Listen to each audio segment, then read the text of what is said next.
శ్రోతలకు నా హృదయపూర్వక నమస్కారములు. మన శ్రోతలలో ఒకరు ప్రశ్నను పంపడం జరిగింది. ఆ ప్రశ్న, దేవుడి నుండి వచ్చే సూచనలలో బుద్ధికి సంబంధించిన భౌతిక ఆధ్యాత్మిక ఆలోచనలను ఎలా పసిగట్టాలి? ఇదండి వీరి ప్రశ్న. దీన్ని మనం కొంచెం అర్థం చేసుకునేలా మాట్లాడుకోవాలంటే, దేవుడి నుంచి మనకు అందేటువంటి సూచనలు, వాటిలో భౌతికమైనవి ఆధ్యాత్మికమైనవి, అందులో మనకి బుద్ధి వికాసానికి సంబంధించినవి ఏంటి, వాటిని ఎలా కనిపెట్టాలి మనం అని అడుగుతున్నారు. ఇందులో ముఖ్యమైన విషయం ఏంటంటే, దేవుడి నుంచి మనకు సూచనలు రావటం. ఇది బహుశా వీరు ఎందుకు అడుగుంటారు అంటే, దేవుడి నుంచి సూచనలు మాకు అందుతున్నాయి అని కొంతమంది చెప్పుంటారు. లేదా మీరు ఈ ధ్యానం చేస్తే, ఈ సాధన చేస్తే, ఈ విధానం చేస్తే మీకు దేవుడి నుంచి సూచనలు అందుతూ ఉంటాయి, ఆ సూచనలు బట్టి మీరు జీవితాన్ని నడుపుకోవచ్చు అని కొంతమంది చెబుతూ ఉంటారు. కొంతమంది అయితే చెప్తున్నారు అసలు డైరెక్ట్గానే, మాకు దేవుడితో లింక్ ఉందా, మేము దైవ దూతలం, స్త్రీలు కానీ పురుషులు కానీ, వాళ్ళు పెద్ద పెద్ద మహాత్ములు మహానుభావులు, వాళ్ళే బిరుదులు తగిలించేసుకొని మీరందరూ మా దగ్గరికి వస్తే ఆ దేవుడి తరపు నుంచి మీకు మేము అన్నీ చెబుతాం, మేము చెప్పిన మీరు చేసుకోండి, ఆ దేవుడు దేవత మాకు చెబుతారని. అలాగే కొంతమంది మీకు దేవుడు దేవతల నుంచి సూచనలు వస్తూ ఉంటే మీరు వాటిని జాగ్రత్తగా పసిగట్టి పట్టుకోవాలి అని మొత్తానికి ప్రజలకి ఎవరో నీకు సూచనలు అందిస్తారు అనేటువంటి భావాలను తయారు చేస్తున్నారు. అది పుస్తకాల రూపం కావచ్చు, సాధన రూపం కావచ్చు. మనుషులు మొత్తానికి మీకు సూచనలు వస్తాయి భగవంతుడి నుంచి, వాటిని మీరు పట్టుకోలేకపోతున్నారు అని.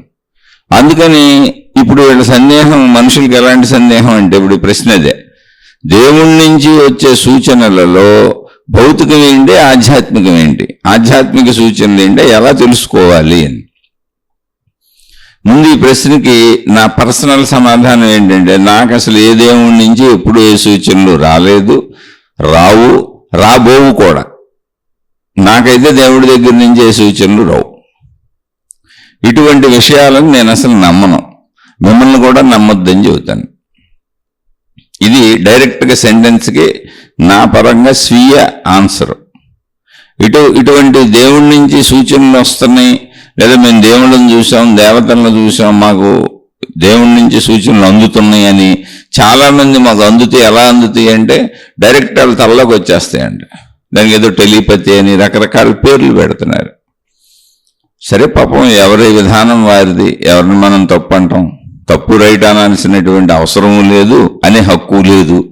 ఈ ప్రపంచంలో ఎవరు ఎలా కావాలంటే అలా జీవించవచ్చు. ఎందుకని మొత్తం ప్రపంచమే అందరికీ స్వేచ్ఛ ఇచ్చేసింది, సృష్టి స్వేచ్ఛ ఇచ్చింది. ఎవరు ఎలా జీవించితే అలా జీవించవచ్చు, దానికి తగ్గ వాళ్ళే అనుభవిస్తారు. ఆ స్వేచ్ఛలో మనిషి ఏం చేసుకుంటాడో అది మనిషి ఇష్టం. ఆ ఇష్ట ప్రకారం అతను జీవించుకుంటా పోతా ఉంటే వాళ్ళకు వచ్చే కష్టముల, నష్టముల, సుఖముల, ఆనందముల అవన్నీ వాళ్ళు అనుభవించుకుంటా పోతూ ఉంటారు. అంటే ఒకరి దాంట్లో ఇంకొకరు వేలు పెట్టవలసిన అవసరం లేదు. చేమా ఎందుకు కుట్టావే అంటే, నా బంగారు పుట్టలో ఏలు పెడితే కుట్టనా అందండి. దాని పుట్టలోకి వెళ్ళి ఏలు పెట్టి దాని చేత కుట్టించుకొని చేమనన్ను కుట్టిందని కంప్లైంట్ చేయడం ఎందుకు? కాబట్టి ఆధ్యాత్మికం కానివ్వండి, భౌతికం కానివ్వండి, ఎవరి ఇష్టం వచ్చినట్టు అడు పోవచ్చు. కానీ మనం ఇక్కడ ప్రత్యేకంగా మాట్లాడుకుంటూ చెప్పుకుంటున్న విషయాలు ఏంటి అంటే, ఒక్కొక్కరికి ఒక్కొక్క రకమైనటువంటి అవగాహన శక్తి ఉంటుంది, ఒక రకమైనటువంటి లక్ష్యం ఉంటుంది, ఒక రకమైనటువంటి శ్రద్ధ ఉంటుంది. ఇప్పుడు నేను మాట్లాడే విషయాలు ఏవైనా ఈ ఛానల్ ద్వారా మనిషి తనను తాను సంపూర్ణంగా తెలుసుకోవటం. ఇందులో మతాలుండవు, గురువులు ఉండరు, మాతాజీలు ఉండరు, సాధనలు ఉండవు, ప్రత్యేకంగా ఈ సాధనా విధానం చేయమని చెప్పి సాధనలు ఉండవు, జ్ఞాన గ్రంథాలు ఉండవు, ఏమీ ఉండవు. అసలు వీటితో సంబంధం కూడా లేదు, వాటితో సంబంధం లేదు. ఎందుకంటే నువ్వు తెలుసుకోవటానికి నీకు పుస్తకాలు ఎందుకు? నీకు అర్థమవుతానే ఉంటావు కదా. నేను ఈ శరీరం మొత్తం బాహ్యంది కనపడతానే ఉంది.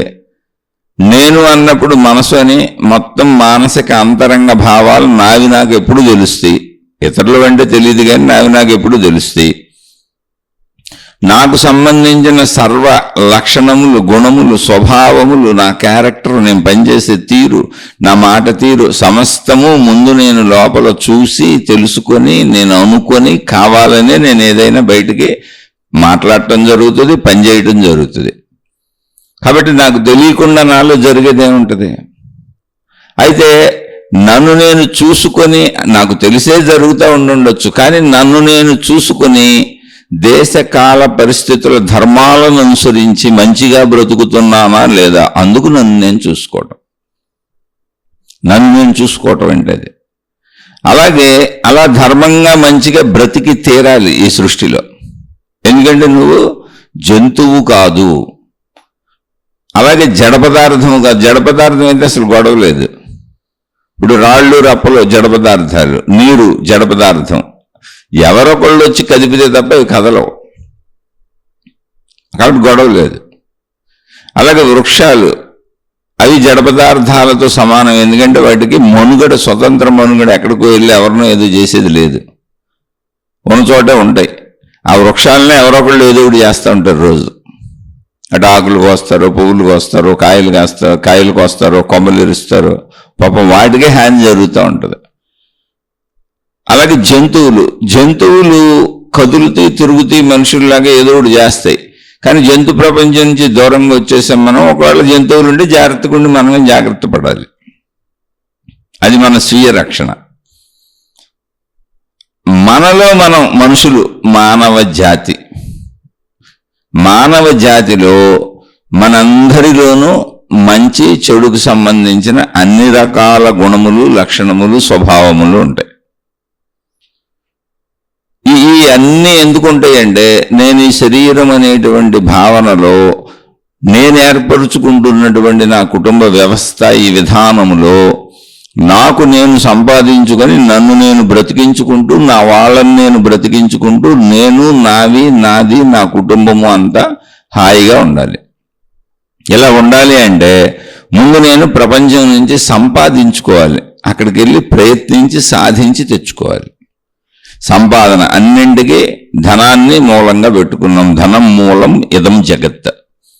ఈ జగత్తులో బ్రతకడానికి నాకు ప్రతి మనిషికి సుమారు 100 ఏళ్ళు ఆయుష్ అని చెప్పారు. 100కో 90కో 80కో 70కో పోతాను గ్యారంటీ, కానీ అప్పటి వరకు ఉంటాను గ్యారంటీ. అంటే ఎంతో కొంతకాలం ఉంటాను. అలా ఒకవేళ పొరపాటున 70-80 వరకు ఉన్నాను అంటే అన్నేళ్ళు నేను ఇక్కడ చచ్చినట్టు బ్రతికి తీరవలసిందే. అలా బ్రతకాలి అంటే ఉదయం మెలకు వచ్చిన దగ్గర నుంచి మొదలుకొని రాత్రి గాఢ నిద్రలోకి వెళ్లే వరకు ఈ శరీరపరమైన అవసరాలన్నీ తీరుస్తూ ఉండవలసిందే. అవి తీర్చకుండా జీవించడం కుదరదు. శరీరపరమైన అవసరాలను తీర్చుకుంటూ అదే అవసరాలను కొద్దిగా కోరికలుగా మలుచుకొని వాటిని కూడా తీర్చుకునే ప్రయత్నం చేసుకుంటూ, ప్రయత్నిస్తూ తీర్చుకుంటూ మధ్య మధ్యలో నిద్ర పేరుతో విశ్రాంతి తీసుకుంటూ ప్రతిరోజు ఇలా జీవిస్తున్నాం. ఇదే మన జీవితం, అంతే, ఇంకేం లేదు. జీవితము అనే దానికి అర్థం ఏంటి అంటే నిద్ర అనే విశ్రాంతి, మెలకువలో ప్రయత్నము, అనుభవించటము. ఇదే మొత్తం జీవితం. ఎప్పటి వరకు? చచ్చిపోయే వరకు. ఇది తప్పదు. ఈ తప్పనిసరి విధానములో మనిషి ప్రయత్నించవలసింది సాటి మనుషుల దగ్గర నుంచే. మానవ లోకంలో మనుషులందరూ మనుషుల దగ్గరే ప్రయత్నించాలి. ఎందుకంటే డబ్బు అనేది మనుషుల మధ్య ఏర్పాటు చేసుకున్న వ్యవస్థ. కాబట్టి మనుషులకు అవసరమైన వాటి పనులు చేస్తూ, అంటే ఉత్పత్తి చేస్తూ లేదా పనులు చేస్తూ సాటి మనిషి నుంచే డబ్బును పొందాలి. ఇలా ప్రతి మనిషి డబ్బును పొందాలి, ఒకరి నుంచి ఒకళ్ళు పొందాలి. అవే వృత్తి, వ్యాపార, ఉద్యోగములు. ఆ డబ్బును పొందితే కానీ మిగిలిన మనకు అవసరమైన అన్నీ దొరకవు. ఎందుకంటే డబ్బుని మూలంగా పెట్టుకున్నాం కనుక. కాబట్టి ఆ డబ్బును పొందే ప్రయత్నములో అందరూ మనలాంటి మనుషులే అయినప్పుడు నువ్వు కరెక్ట్గా సరిగ్గానే ప్రవర్తించాలి, ధర్మంగా మంచిగా ప్రవర్తించాలి అనేటువంటి రూలు మానవ జాతి ఏర్పాటు చేసుకుంది.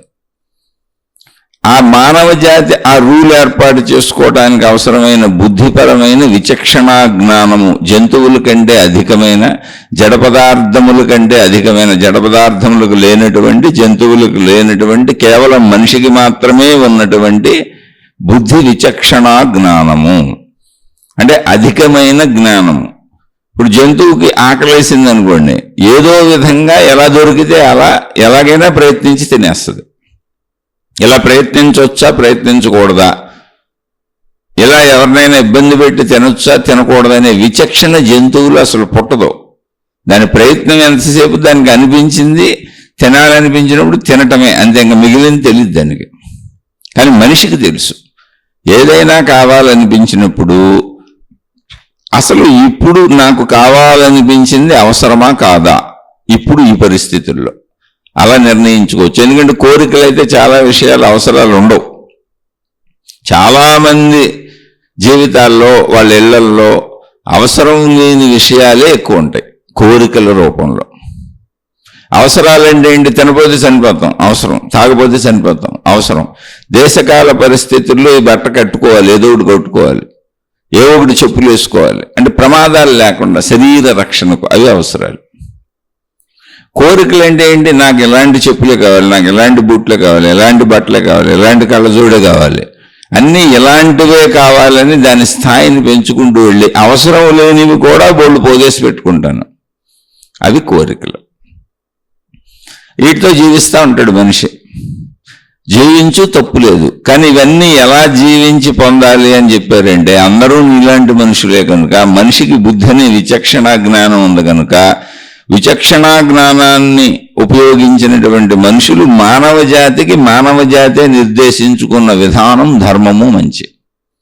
ఎందుకని బుద్ధి పనిచేస్తుంది కనుక. అందరూ మనలాంటి మనుషులు అయినప్పుడు ఇతర మనిషిని బాధించి, కష్టపెట్టి, ఇబ్బంది పెట్టి, మోసం చేసి బ్రతకకూడదు అనేటువంటిది జ్ఞానపరమైన ఆలోచన మనుషులే చేశారు.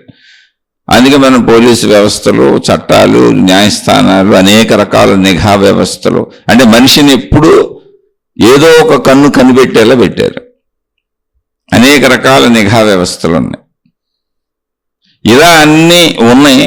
కాదు, ఒకవేళ ఇవన్నీ నేను తెలివిగా తప్పించుకుంటాను, లేదా బలంతో తప్పించుకుంటాను, అధికారంతో తప్పించుకుంటాను, నాకున్నటువంటి మేధా సంపత్తితో తప్పించుకుంటాను, ఎలాగోలా నేను ఎన్ని తప్పులు చేసినా తప్పించుకుంటానని ఒకవేళ మనిషి తప్పు చేస్తే, ఏ శక్తి అయితే మనిషికి బుద్ధినిచ్చిందో, అంటే బుద్ధి అని మిగిలిన వాటి కంటే, జంతువుల కంటే, జడ పదార్థముల కంటే, వృక్షముల కంటే అధికతరమైన జ్ఞానశక్తిని, విచక్షణా జ్ఞానమును బుద్ధి రూపంలో ఇచ్చిందో, ఆ విశ్వశక్తి, సృష్టి శక్తి నిన్ను శిక్షిస్తుంది.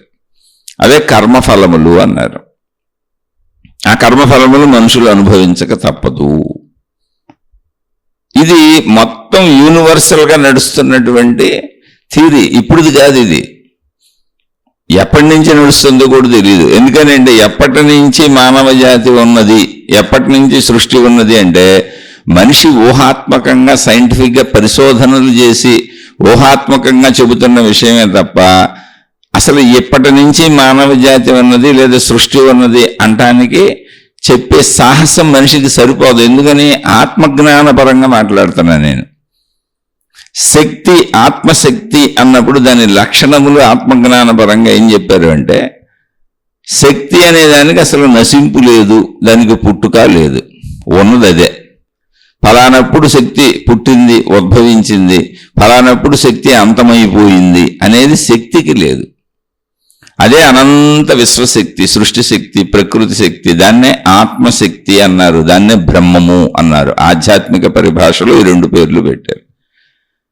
సైన్స్లో అంటే పరిశోధన చేసుకుంటూ వెళ్ళేటువంటి, దైవత్వంతో, మతాలతో, భక్తి మార్గాలతో సంబంధం లేనటువంటి, ఆధ్యాత్మికతతో సంబంధం లేనటువంటి సామాన్య భౌతిక పరిశోధన పరమైనటువంటి సామాన్య ప్రజలు, అది కూడా సైన్స్ కూడా ప్రజలేమండి, సైంటిస్టులు, అదొక చదువుకుంటూ పరిశోధిస్తూ ఉంటారు.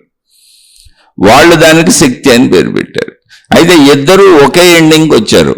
ఆధ్యాత్మికతలో వెళ్ళిన వాళ్ళైనా, దైవీపరమైన విషయాల్లో వెళ్ళిన వాళ్ళైనా, సైన్స్ పరంగా అంటే విశ్వాన్ని పరిశీలించుకుంటూ, విశ్వంలో ఉన్న అంశాలను పరిశీలించుకుంటూ వెళ్ళిన వాళ్ళైనా, చిట్ట చివరిలో వాళ్ళు ఇద్దరు ఒకే అంశం మీద నిలబడ్డారు. ఏంటంటే ఈ సృష్టికి మూల కారణం శక్తి. దాన్నే ఎనర్జీ అన్నారు ఇంగ్లీష్లో. శక్తి. ఆ శక్తి వలన, శక్తి చేత, శక్తిలో సృష్టి ఉన్నది. సృష్టి అంతా శక్తి యొక్క వ్యక్తీకరణ మాత్రమే. ఎక్కడ? దానితోనే వ్యక్తీకరించబడిన శక్తి ఆకాశ స్వరూపంగా అనంతంగా ఉంది. అక్కడక్కడ ఆ ఆకాశతత్వముగా ఉన్నటువంటి శక్తి తనను తాను వ్యక్తీకరించుకున్నది. అక్కడక్కడ తనను తాను వ్యక్తీకరించుకున్నదే సృష్టిగా మనకు దర్శనం అవుతున్నది.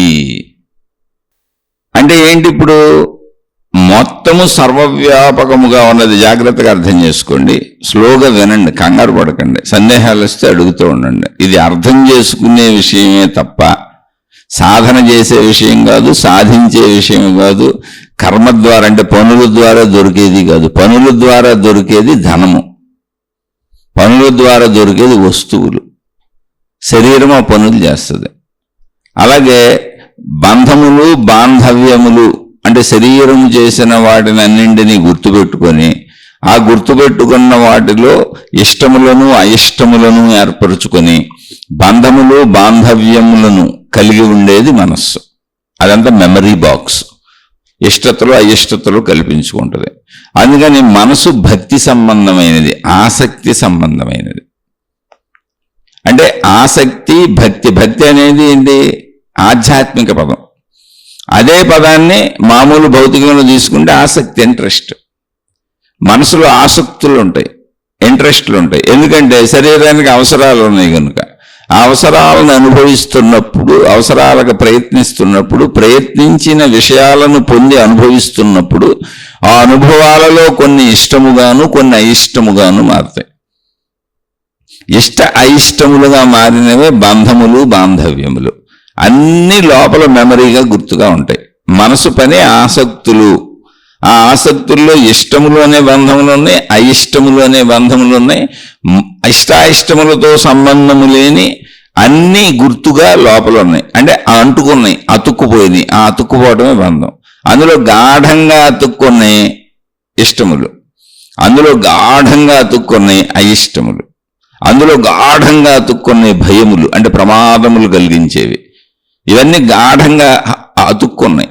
అదే ఆసక్తి. అంటుకుపోయినాయి, బంధములు అయిపోయినాయి. అవే బాంధవ్యములు అయిపోయినాయి, గాఢంగా అతుక్కున్నాయి. ఇష్టములైన అయిష్టములైన భయములైన. అలానే మిగిలినవి కూడా ఇష్టములు, అయిష్టములు, భయములు కాకుండా మొత్తం మనం గ్రహించినవన్నీ మనలో అతుక్కొనే ఉన్నాయి. ఇప్పుడు రోడ్డు మీద నడుచుకుంటూ వెళ్ళాం, అది రోడ్డు అని తెలుసు, కానీ రోడ్డు ఇష్టము కాదు, అయిష్టము కాదు, భయము కాదు. కానీ అది అతుక్కొనే ఉంది, మనలో బంధంగా ఉంది. అందుకే రోడ్డుని ఎప్పటికీ మర్చిపోం. అంటే అలా అతుక్కుపోయే బంధ బాంధవ్యముల వ్యవస్థ, మెమరీ వ్యవస్థ మనసు.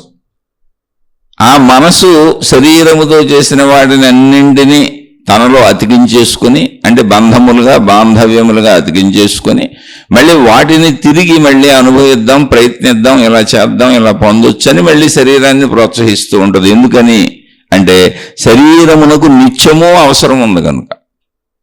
శరీరమునకు నిత్యావసరాలు ఉన్నాయి. ఆహారం కావాలి, నీరు కావాలి.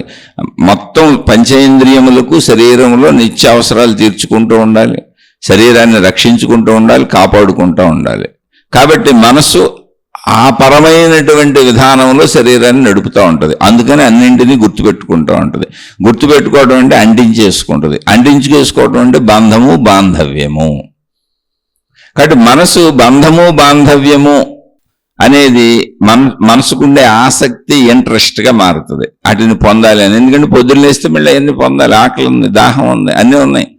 ఇంద్రియములన్నిటికీ ఆకళ్ళు ఉన్నాయి. కంటికి చూపు ఆకలి, చెవికి శబ్దములు ఆకలి, ముక్కుకు వాసనలు ఆకలి, నాలుకకు రుచులు ఆకలి, గొంతుకు మాటలు ఆకలి. ఇలా ఆకళ్ళు ఉన్నాయి. చర్మమునకు స్పర్శలు ఆకలి, స్త్రీకి పురుషుడు ఆకలి, పురుషుడికి స్త్రీ ఆకలి, శారీరక సంబంధముల ఆకలి. ఇలా నిరంతరము ఆకళ్ళ మధ్యలోనే జీవిస్తున్నాం మనం. ఆకలి అంటే ఆహారానికి మాత్రమే కాదు. ఇలా వీటన్నింటితో సముదాయంతో కూడిన నేను అనేటువంటి ఒక భావన నా అహంకారము. అహంకారానికి ఇన్ని ఆకళ్ళు ఉంటాయి. ప్రతిరోజు తీర్చుకోవాలంటే ప్రయత్నించుకోవాలంటే ప్రయత్న విధానాలన్నీ గుర్తుండాలి కాబట్టి అంటించుకుంది అంతే. ఆ ప్రాసెస్ సృష్టి పెట్టింది. ఆ అంటించుకోవటమే బంధము బాంధవ్యము. అంటించుకున్నవన్నీ బంధములు బాంధవ్యములే. అందులో బాగా ఇష్టపూర్వకముగా అంటించుకునేవి బంధములు బాంధవ్యములే. దుఃఖము అంటే దుఃఖాన్ని కలిగించేవి బంధములు బాంధవ్యములే. భయములు కలిగించేవి బంధములు బాంధవ్యములే. ఇవి కాక ప్రయత్నములకు అవసరముగా అన్నింటినీ గుర్తుపట్టడానికి అవసరమైన వ్యవస్థ ఏది ఉందో అది కూడా బంధము బాంధవ్యమే. కాదు అది అయిష్ట భయములకు సంబంధించి ఉండదు, కానీ అన్ని గుర్తుంటాయి. ఇది రూపాయి కాగితం, ఇది 2 రూపాయల కాగితం, ఇది 5 రూపాయల కాగితం, ఇది 10 రూపాయల కాగితం, ఇది రోడ్డు, అది చెట్టు, ఇది పులి, జంతువులు గుర్తుంటాయి, నీళ్లు గుర్తుంటాయి, నదులు గుర్తుంటాయి, మనుషులు గుర్తుంటారు. గుర్తుండటం అనే ప్రాసెస్లో మన వాహనాలు గుర్తుంటాయి. ప్రపంచంలో అనేక విషయాలు అయిష్ట భయములకు సంబంధం లేని బోర్డు గుర్తుంటాయి. ఎందుకనంటే ఆ గుర్తున్న వాటితోనే ప్రయత్నాలు జరుగుతూ ఉంటాయి కనుక ప్రపంచంలో. కాబట్టి మనసు అనేది భౌతిక పదజాలానికి వాడినప్పుడు ఆసక్తుల పుట్ట, ఇంట్రెస్ట్ల పుట్ట, బంధ బాంధవ్యముల పుట్ట. అది ఏదో ఒక దాన్ని కలిగిస్తూనే ఉంటుంది. ఎప్పుడు బంధము అయితే సుఖమునో లేదా దుఃఖమునో లేదా భయమునో కలిగిస్తూనే ఉంటుంది. ఎందుకని వ్యావహారిక జీవితంలో ప్రయత్నం జరుగుతూనే ఉంటుంది కనుక. అది మనసు కదిలినప్పుడల్లా శరీరాన్ని కదుపుతూనే ఉంటుంది. ఎందుకంటే శరీరపరమైన అవసరాలు తీర్చుకోవాలి కనుక. కాబట్టి శరీరానికి డ్రైవర్ మనసు. ఆ డ్రైవర్ భౌతికంలో ఎప్పుడు ఆసక్తి కలిగే ఉంటాడు. ఆ ఆసక్తి భౌతికంలో అయితే ఆసక్తి, ఇంట్రెస్ట్. అదే ఆధ్యాత్మికంలో అదే పదం భక్తి. దైవీపరమైనటువంటి మతపరమైనటువంటి విషయాల్లో దాని పేరు భక్తి. అది ఇక్కడ ఎలా పనిచేస్తుందో అక్కడ అలాగే పనిచేస్తుంది. శరీర పనితీరు మారదు, పేర్లు మార్చుకున్నారు. దాన్ని భక్తి అన్నారు. అక్కడ శరీరాన్ని చేసేదాన్ని కర్మ అన్నారు. శరీరము కర్మ చేయక తప్పదు. అంటే కర్మ అంటే కావలసిన వాటి కోసం ప్రయత్నించడం కర్మ, ప్రయత్నించిన వాటిని పొంది అనుభవించడం కర్మ. అనుభవం ఎలా ఉంది అని అనుభవిస్తున్నప్పుడు, ప్రయత్నిస్తున్నప్పుడు, ప్రయత్నించి పొందినప్పుడు అవన్నీ ఇలా ఉన్నాయి. ప్రయత్నం ఎలా చేశాను, ఇలా ఉంది, ఇలా పొందాను, ఇదిగో వీటిని పొందాను, ఇదిగో వీటిని ఈ విధముగా అనుభవించాను. ఆ అనుభవం యొక్క ఫలము అంటే అది సుఖముగానో దుఃఖముగానో భయముగానో ఇలా ఉన్నది అనే అనుభవమును కూడా తనలో బంధముగా మలుచుకుంటా ఉంటుంది మనసు. మళ్ళీ అంత మెమరీ బాక్స్ అతికించుకుంటా ఉంటుంది. కాబట్టి ఈ శరీర పనితీరుకి భౌతికం ఆధ్యాత్మికం లేదు, ఊరిని పదాలు పెట్టుకున్నారు అంతే. ఏదైతే నీకు ఆసక్తో, ఏ మనసు అయితే ఆసక్తి కలిగి ఉందో, ఇష్టములు కలిగి ఉందో, అయిష్టములు కలిగి ఉందో, పరుగులెడుతూ కావాలని శరీరాన్ని పరిగెట్టిస్తుందో అదే మనసు పరుగుని దైవీ మార్గాలలో భక్తి అన్నారు అంతే. అది ఎక్కడైనా అలాగే పనిచేస్తుంది, దాని పనితీరు మార్పు ఉండదు. శరీరం అంతే ఎక్కడైనా అలాగే పనిచేస్తుంది, దాని పనితీరు మార్పు ఉండదు. శరీరానికి ఆధ్యాత్మిక భౌతికాలు అసలు ఉండవు, విడదీసుకోవడానికి లేదు. కానీ విడదీసి చెబుతూ ఉంటారు అంతే. ఎందుకనంటే శరీరపరమైన మనోపరమైన భౌతికం ఆధ్యాత్మికంలో భౌతికత కళ్ళ ముందు ఉంది. ఇలాంటి భౌతికత కళ్ళ ముందు ఉంచింది సృష్టి. మనుషులు ఉన్నారు, వాళ్ళ శరీరాలు కనపడుతున్నాయి, చెట్లు ఉన్నాయి కనపడుతున్నాయి, జంతువులు కనపడుతున్నాయి, సృష్టిలో అనేకం కనపడుతున్నాయి. ఇది భౌతికము, దానికి సాక్ష్యాలు అక్కర్లా. అలా సాక్ష్యములు అక్కర్లేని విధముగా భౌతికములో దైవీపరమైన విధానాలను తయారు చేసుకున్నారు. ప్రార్థనాలయాలు కట్టుకున్నారు, అవి మా మతం అని ఒక పేర్లు పెట్టుకున్నారు. ఆ మతానికి సంబంధించిన దేవుళ్ళను తయారు చేసుకున్నారు, దేవుడు ఊహా చిత్రాలు వేసుకున్నారు, ఆ దేవుడికి ప్రార్థనాలయాలు కట్టుకున్నారు. అవన్నీ భౌతికమే కనపడతా ఉంటాయి ప్రార్థనాలయాలు. ఆ ప్రార్థనాలయాలలో వీళ్ళు తయారు చేసుకున్నటువంటి భౌతిక దేవుళ్ళు దేవతలు కనపడతా ఉంటారు. పెట్టుకున్నారు అక్కడ మూర్తులు పెట్టుకున్నారు, ఫోటోలు పెట్టుకున్నారు. ఆచార సాంప్రదాయ విధానాలన్నీ మనుషులు తయారు చేసుకున్నారు, మొత్తం భౌతికం. అంటే మనిషి శరీరపరంగా పంచేంద్రియములతో భౌతికములో ఎలా జీవిస్తాడో, అంటే సృష్టి తయారు చేసినటువంటి సృష్టిలో భౌతికం కనపడే వాటితో ఎలా జీవిస్తాడో, అవసరాలకు ప్రయత్నించుకుంటూ ఎలా జీవిస్తాడో, అలాగే దైవీపరమైన దానిని మనిషి తయారు చేసుకున్నాడు. ఎందుకు సృష్టి తయారు చేయలే? ఈ విషయం మీకు తెలుసుకోవాలి. మతములన్నీ మనుషులు తయారు చేసుకున్నాయి, ప్రార్థనాలయాలన్నీ మనుషులు తయారు చేసుకున్నాయి, దేవుళ్ళు, దేవతలు, విధానములు, పద్ధతులు, ఆచారములు, సాంప్రదాయములు, సాధనలు అన్ని మనుషులు తయారు చేసుకున్నవి. జ్ఞాన గ్రంథములు అన్ని మనుషులు తయారు చేసుకున్నవి. సృష్టి తయారు చేసింది ఏంటంటే భూమి మీద మనకు కనపడేది మానవ జాతి, వృక్ష జాతి, జంతు జాతి, మిగిలినంత జడ పదార్థములు. అలాగే మొత్తం విశ్వాన్ని గమనిస్తే భూమి లాంటి గ్రహాలు, గోళాలు, నక్షత్రాలు అని పిలువబడేవి కోటాను కోట్లు ఉన్నాయి. 1 కోటి కాదు, 2 కోట్లు కాదు, కోట్ల కోట్ల కోట్లు ఉన్నాయి. అంటే అంతులేనన్ని. అందుకని సృష్టి అనంతము అన్నారు. అయితే ఈ అనంత సృష్టి ఎక్కడుంది, ఎందులో ఉంది అంటే ఆకాశము అనే దాంట్లో ఉంది. అసలు మొత్తం సృష్టి దేంట్లో ఉంది? ఇప్పుడు మన భూమి దేంట్లో ఉందంటే ఆకాశంలోనే ఉంది. మన భూమి లాంటి కోటాను కోట్ల కోట్ల కోట్లు గ్రహాలు, గోళాలు, నక్షత్రాలని పిలువబడుతున్నాయి. మన భూమి లాంటివే. మనం ఒక్క భూమిలో ఉన్నాం. మనం ఇలాంటివి కోట్ల కోట్ల కోట్లు ఉన్నాయి. అంటే లెక్కించలేనన్ని. ఎవరి మాట చెప్పేది? మనిషి లెక్కించుకోలేనన్ని. మనిషి వల్ల కానన్ని, వీలు కానన్ని. అందుకే మనిషి అనంతం అని పేరు పెట్టాడు. అన్ని ఉన్నాయి. అన్నీ ఎక్కడ ఉన్నాయి? సర్వవిభవం వ్యాపించి ఉన్న ఆకాశతత్వముల్లో ఆకాశమని పిలువబడుతున్న మనుషులచే ఆధ్యాత్మికతలో ఆత్మశక్తి అని పేరు పెట్టబడిన, బ్రహ్మము అని పేరు పెట్టబడిన, ఆకాశము అని పిలువబడుతున్న ఆకాశ తత్వములో, ఆకాశ శక్తిలో ఇవన్నీ ఉన్నాయి. అంటే ఆకాశ శక్తి తనలో వీటన్నింటినీ అక్కడక్కడ వ్యక్తపరుచుకున్నది. ఎందుకని అంటే అది దాని లక్షణము, గుణము. అంతే. అది దాని లక్షణం, గుణం. ఎందుకనే దానికి రీజన్ అసలు అక్కర్లా. అది దాని స్వభావము, లక్షణము, గుణము. శక్తి యొక్క శక్తులు అవి పంచభూతాత్మకము. అవి శక్తి యొక్క శక్తులు అంతే. అంటే ఇప్పుడు మొత్తం ఉన్నదేంటి? శక్తి. దాన్ని ఆకాశము అన్నారు. దాన్ని మళ్ళీ పేరు పెట్టారు ఆకాశము అని. శక్తి ఎలా ఉంటుందంటే ఆకాశములే. సృష్టి ఎలా ఉంటుంది అంటే ఆకాశములో మనం దర్శిస్తున్న అన్నింటి వలె. ఇవన్నీ ఆకాశంలోనే ఉన్నాయి. ఆకాశంలో మనం దర్శిస్తున్నటువంటిదే సృష్టి. ఇప్పుడు ఎవరికి ఏ సృష్టి, మళ్ళీ అది కూడా గమనించాలి. ఊరికి మనకి ఇష్టం వచ్చినట్టు చెప్పేసుకోకూడదు. మన శరీర నిర్మాణమును బట్టి మన కన్ను కొంతవరకు కొన్నింటిని చూడగలదు. అతి ఘనమైనవి అంటే అతి పెద్దవి చూడలేదు, అతి చిన్నవి చూడలేదు. అలాగే మన శబ్దములు మన చెవి కొంతవరకు వినగలదు. అతి పెద్దవి వినలేదు, అతి చిన్నవి వినలేదు. మన ముక్కు వాసనలు కొంతవరకు గ్రహించగలదు. అది ఆ స్థాయి దాటినాక పై స్థాయిలోనూ గ్రహించలేదు, కింద స్థాయిలోను, సూక్ష్మ స్థాయిలోనూ గ్రహించలేదు. అలాగే మనకు నాలుకకు రుచులు కొంతవరకు తెలుస్తాయి. ఆ రుచులు కూడా అధిక ఘనస్థాయిలోనూ గ్రహించలేము, అత్యల్ప స్థాయిలోనూ గ్రహించలేము. అలాగే మనకు శారీరక స్పర్శలు, మన శరీర నిర్మాణమును బట్టి మనం స్పర్శలు కొంతవరకు గ్రహించగలం. పరిమితి ఉంది మనకి. ఆ పరిమితి లోపల మాత్రమే స్పర్శలు తెలుస్తాయి. ఆ పరిమితికి మించినటువంటి ఘన స్పర్శలు తెలియదు. ఆ పరిమితికి మించినటువంటి తగ్గినటువంటి సూక్ష్మ స్పర్శలు మనకు తెలియదు. అంటే మన లోకము మన శరీరమును బట్టి, డిజైనింగ్ని బట్టి ఉంది. మన శరీర డిజైన్ని బట్టి, మన ఇంద్రియ డిజైన్ని బట్టి, మన గ్రహణ శక్తి డిజైనింగ్ని బట్టి మనకి ఈ లోకం కనపడుతుంది. అదేంటండి రకరకాల లోకాలు కనపడతాయా అంటే ఖచ్చితంగా కనపడతాయి. మనుషులందరికీ ఈ లోకం ఇలాగే కనపడుద్ది. ఇదే లోకం జంతువులకి వాటి వాటి శరీర నిర్మాణాన్ని బట్టి కనపడుతుంది, అనిపిస్తుంది. వాటి గ్రహణ శక్తి వేరుగా ఉంటుంది. కనుక లోకములు అనేకము లేవు.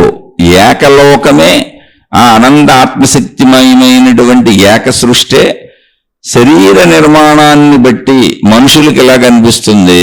జంతువులన్నింటికి వాటి వాటి శరీర నిర్మాణమును బట్టి, వాటి ఇంద్రియ నిర్మాణమును బట్టి, ఆ శరీర ఇంద్రియ నిర్మాణ సామర్థ్యములను బట్టి ఈ లోకం వాటికి ఇంకోలా కనిపిస్తుంది.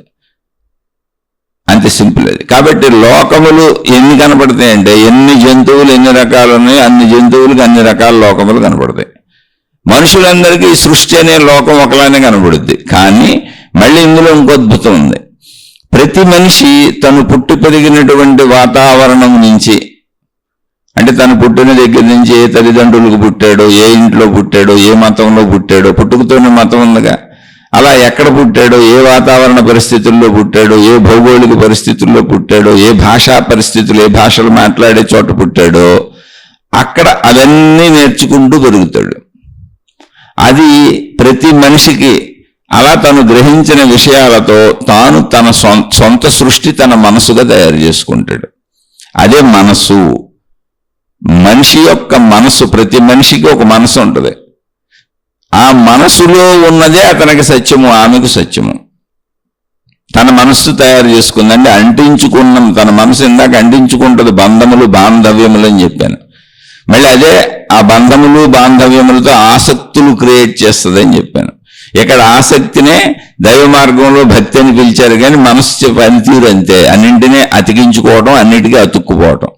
ఎందుకని? అతికించుకోకపోయినా అతుక్కుపోకపోయినా మరుసటి రోజు బతకడం కుదరదు, ఎందుకంటే అది గుర్తుండదు.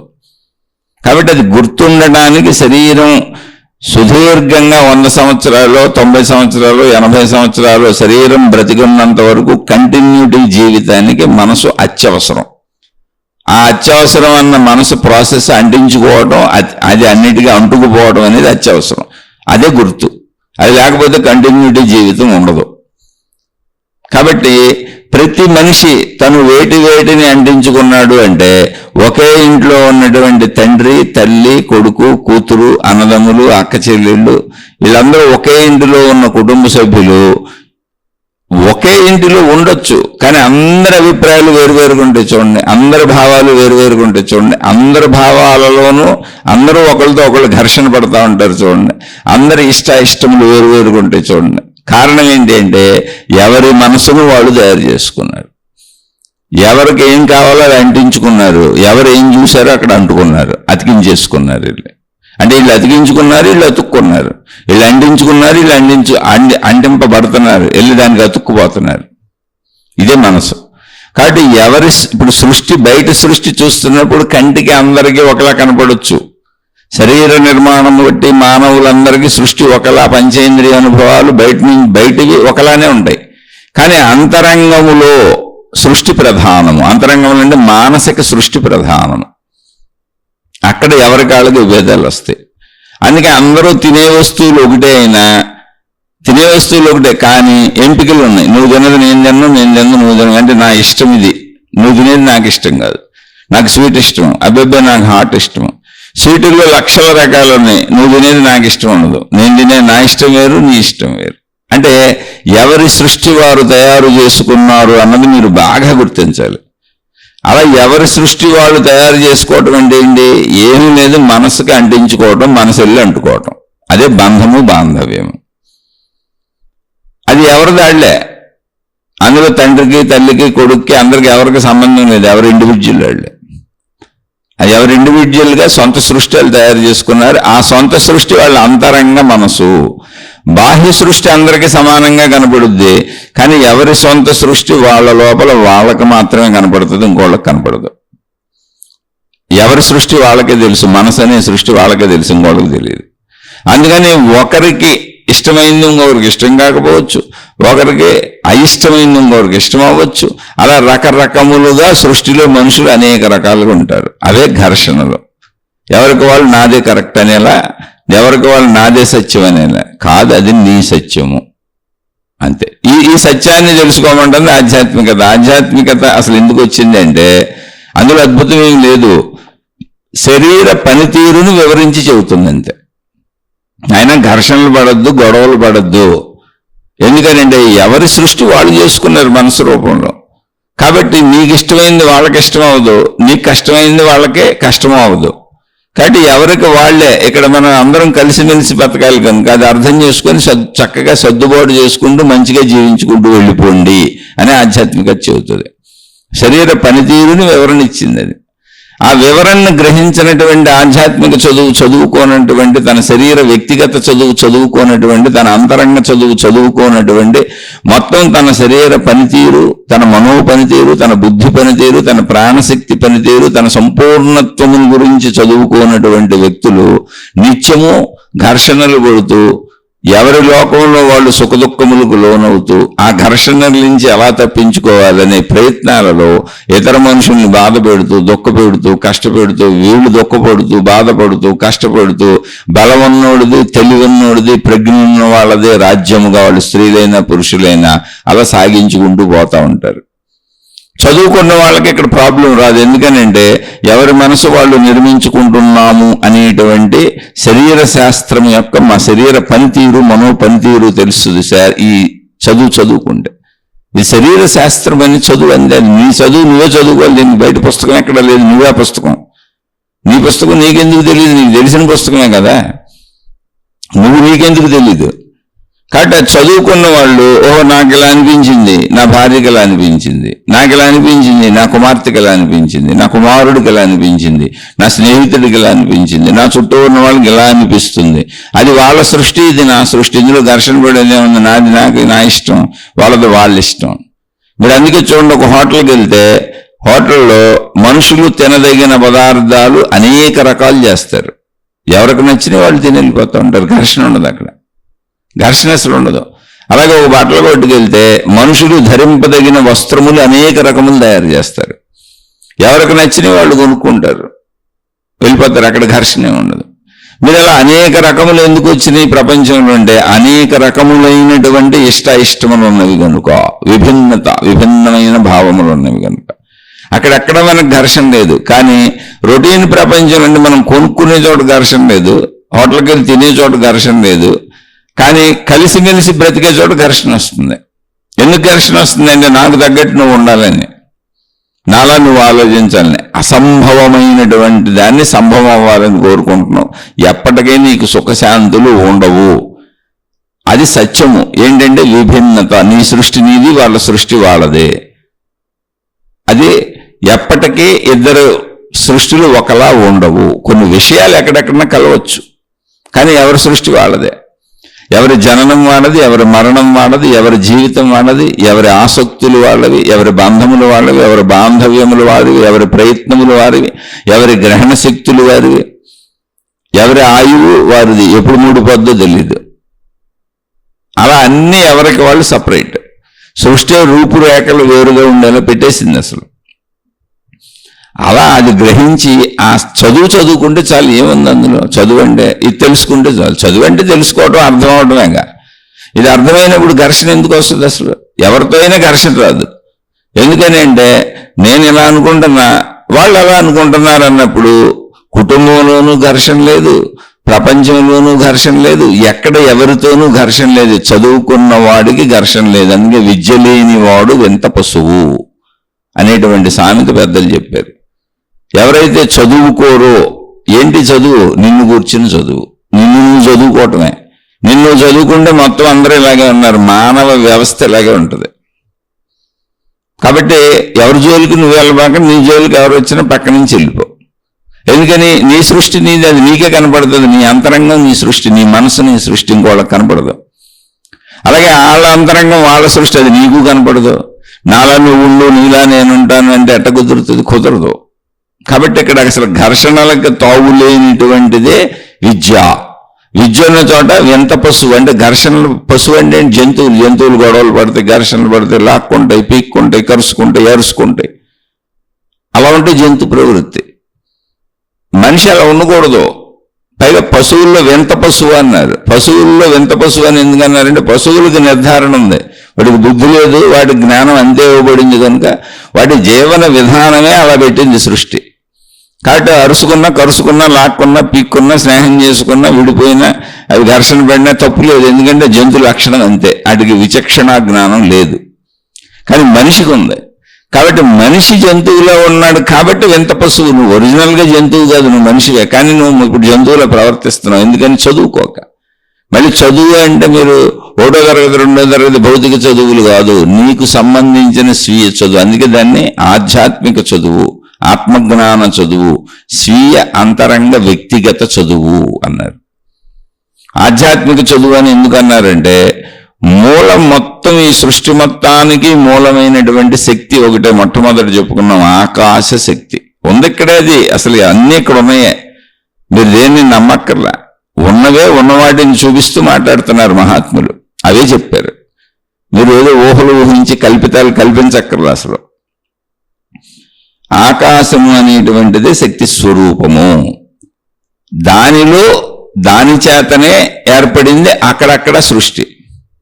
అంటే ఎంత సృష్టి ఏర్పడి ఉండవచ్చు, అని ఊహాత్మకంగా ఒకవేళ ఆకాశమును సృష్టిని కంపేర్ చేసి చూసి మనం గ్రహించగలిగిన బుద్ధితో చెప్పుకుంటే 99% శక్తి స్వచ్ఛముగా ఆకాశము వలనే ఉంది. ఒక 1% సృష్టి అయి ఉంటుంది అక్కడక్కడ, అంతే, అంతకు మించి లేదు. సరే, మనం ఇప్పుడు ఆకాశ శక్తిలో సృష్టి అయింది కదా, ఆకాశము అనే శక్తి అలాగే ఉంది. ఆ సృష్టి అయినటువంటి సృష్టిలో మనం ఉన్నాం. ఆ ఉన్న మనంలో మానవులందరికీ సృష్టి ఒకలా కనబడుతుంది, మిగిలిన జంతువులన్నిటికీ మళ్ళీ ఇంకోలా కనబడుతుంది. వాటితో పోల్చుకోవడానికి లేదు. ఈ విభిన్నతని, ఇదంతా చదువు అంటే ఇది. నా గురించి నాకు తెలుసు కనుక నా సృష్టిని నేను తయారు చేసుకున్నాను. నాకు ఇష్టములేంటో, నాకు కష్టములేంటో, నాకు భయములేంటో నాకు తెలుసు కనుక అది నా సృష్టి. వాటి ప్రకారం నేను ప్రవర్తిస్తాను, వాటి ప్రకారం నేను ప్రయత్నిస్తాను, వాటి ప్రకారం నేను అనుభవాలు పొందుతాను. నా అనుభవాలు వేరుగుంటే మీ అనుభవాలు వేరుగుంటాయి.